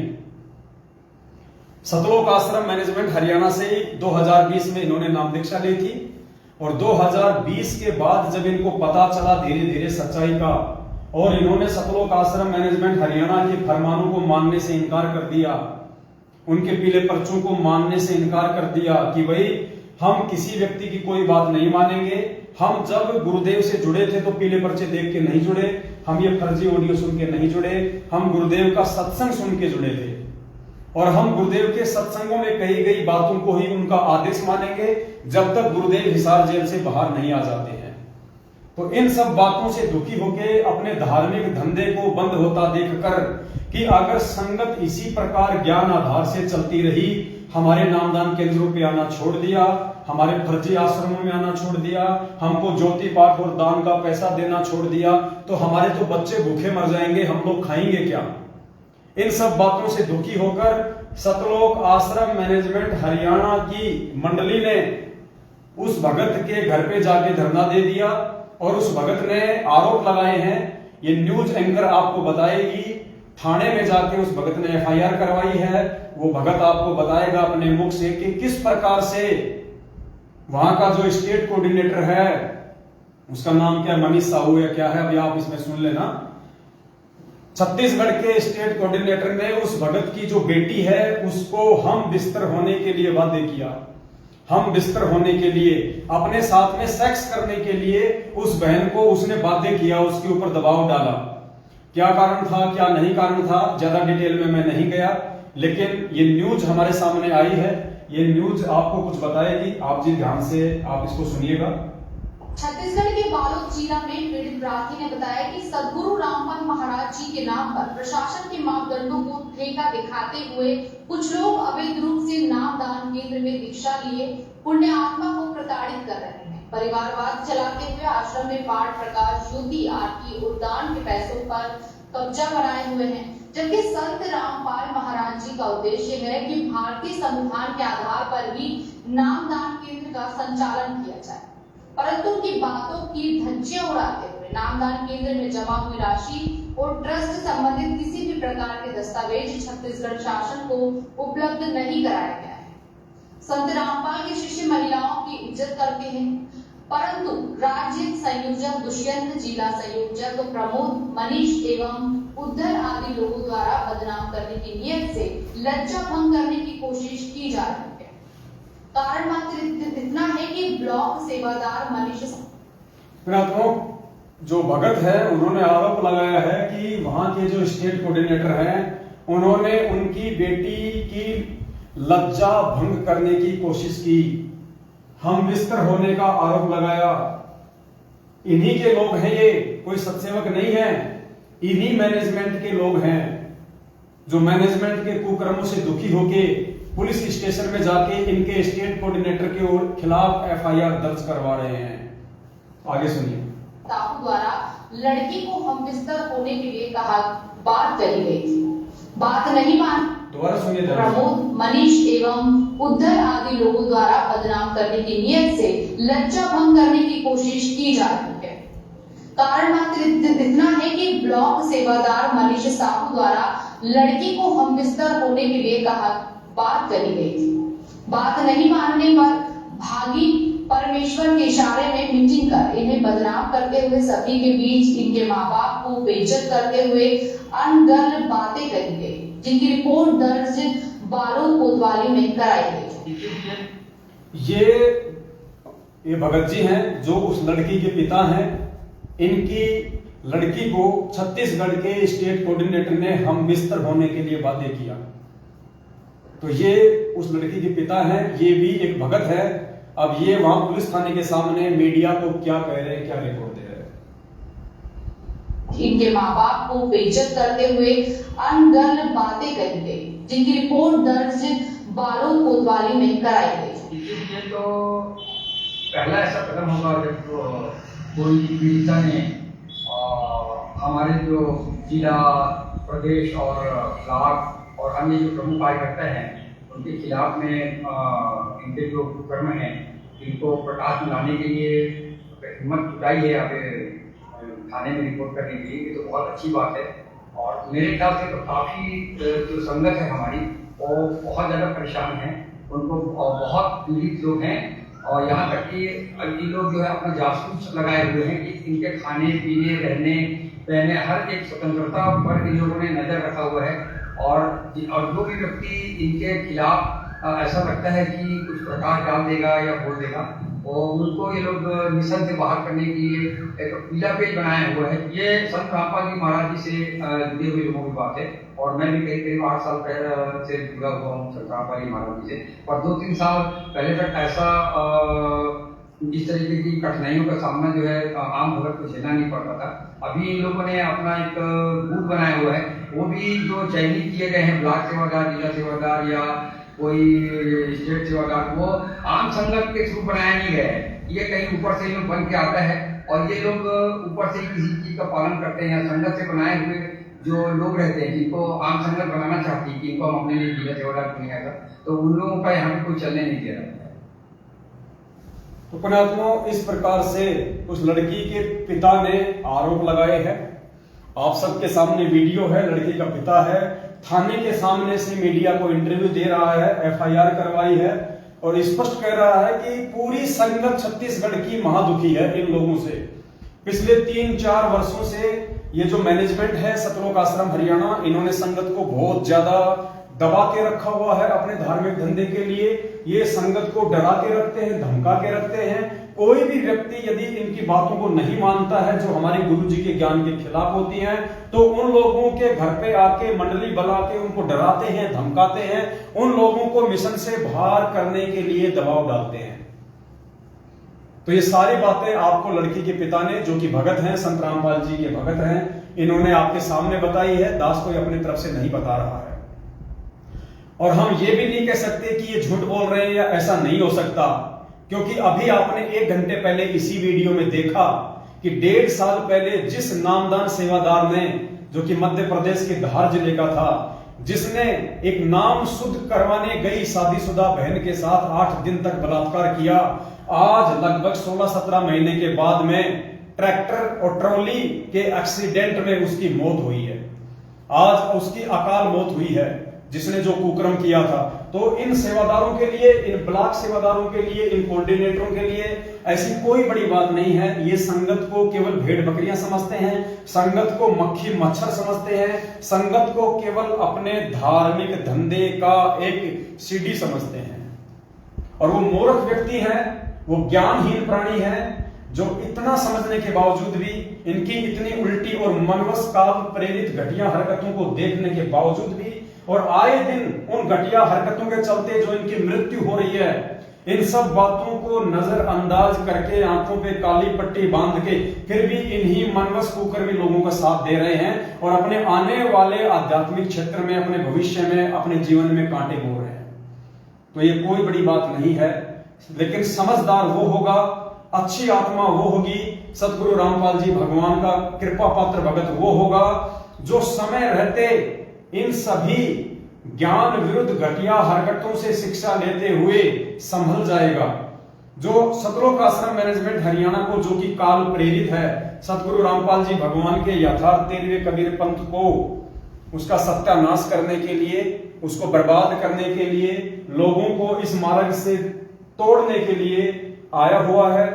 अच्छी आत्मा वो होगी जो समय रहते सात संगत से जुड़ जाएगी, सत्संगों के वीडियो देख के नीर खीर का निवेरा कर लेगी और इस बात को अच्छे से जान लेगी कि यदि आज आपका भला हो सकता है, यदि आज आप निसंशय होकर भक्ति कर सकते हैं, सतगुरु रामपाल जी भगवान के सही मानने में आप उनकी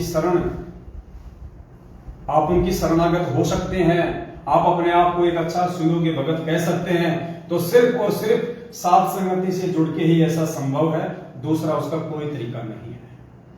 तो पुण्यात्माओं, इस प्रकार की घटनाएं आपकी आंखों के सामने घटित हो रही हैं। खुद जो पीड़ित परिवार है, जो भगत है, आपके स्टेट कोऑर्डिनेटर के खिलाफ, आपके जिला कोऑर्डिनेटर के खिलाफ, आपके ब्लॉक सेवादारों के खिलाफ सरेआम थानों में जाके दुखी होके, तंग होके जो शिकायतें दर्ज करवा रहे हैं, और उसके बावजूद आप अपनी आंखों से ऐसी मनवस घटिया हरकतों को देखकर भी यदि आंख नहीं खोलते, नहीं जागते हैं, तो पुण्यात्माओं, आने वाले समय में महाभारत के भीष्म, कर्ण और द्रोणाचार्य की तरह वो हाल उन सभी भगत भाई बहनों का होगा जो आज सारी घटनाओं को अपनी आंखों से देखते हुए भी अपनी आंख बंद करके बैठे हुए हैं कबूतर की तरह। तो आज के लाइव संघ का समाधान में केवल इतना ही, और आज के इस वीडियो के लिए हम सभी भगत भाई बहन परमपिता परमात्मा सतगुरु रामपाल जी भगवान का कोटि कोटि दंडों धन्यवाद करते हैं। परमात्मा फिर से हमें एक मौका दे भाई बहनों के बीच में आने का, साथ संगति का, लाइव संघ का समाधान का। तो आज के वीडियो में केवल इतना ही, और बाकी बातों के लिए फिर परमात्मा हमें कल फिर से एक मौका देंगे, एक समय देंगे, सभी भगत भाई बहन आपस में मिलके, और हम इस विषय पे चर्चा करेंगे ताकि हम गुरुदेव के हिसार जेल से बाहर आने तक कोई भी गलती ना करें, और वो गलतियां करके हम किसी भी समस्या को, किसी भी घटना को न्योता ना दें, किसी भी घटना को आमंत्रित ना करें। हम परमेश्वर को भी प्रसन्न करें, हम मर्यादा में रहकर अपनी भक्ति भी करें, जिससे हमारा भी आत्म उद्धार हो और हमारे गुरुदेव भी हमसे जो है प्रसन्न हो। तो आज के लाइव संघ का समाधान में केवल इतना ही। जाते जाते आप सभी भगत भाई बहन वीडियो को ज्यादा से ज्यादा शेयर कर दें, और इस वीडियो को आप जी इस फेसबुक के पेज से डाउनलोड करके आप भगत भाई बहनों ने जितने भी यूट्यूब चैनल बना रखे हैं उन सभी यूट्यूब चैनलों पे डाल के आगे से आगे उस वीडियो को शेयर करें। सत साहिब बंदी छोड़ सतगुरु रामपाल जी भगवान की जय हो। सत साहिब।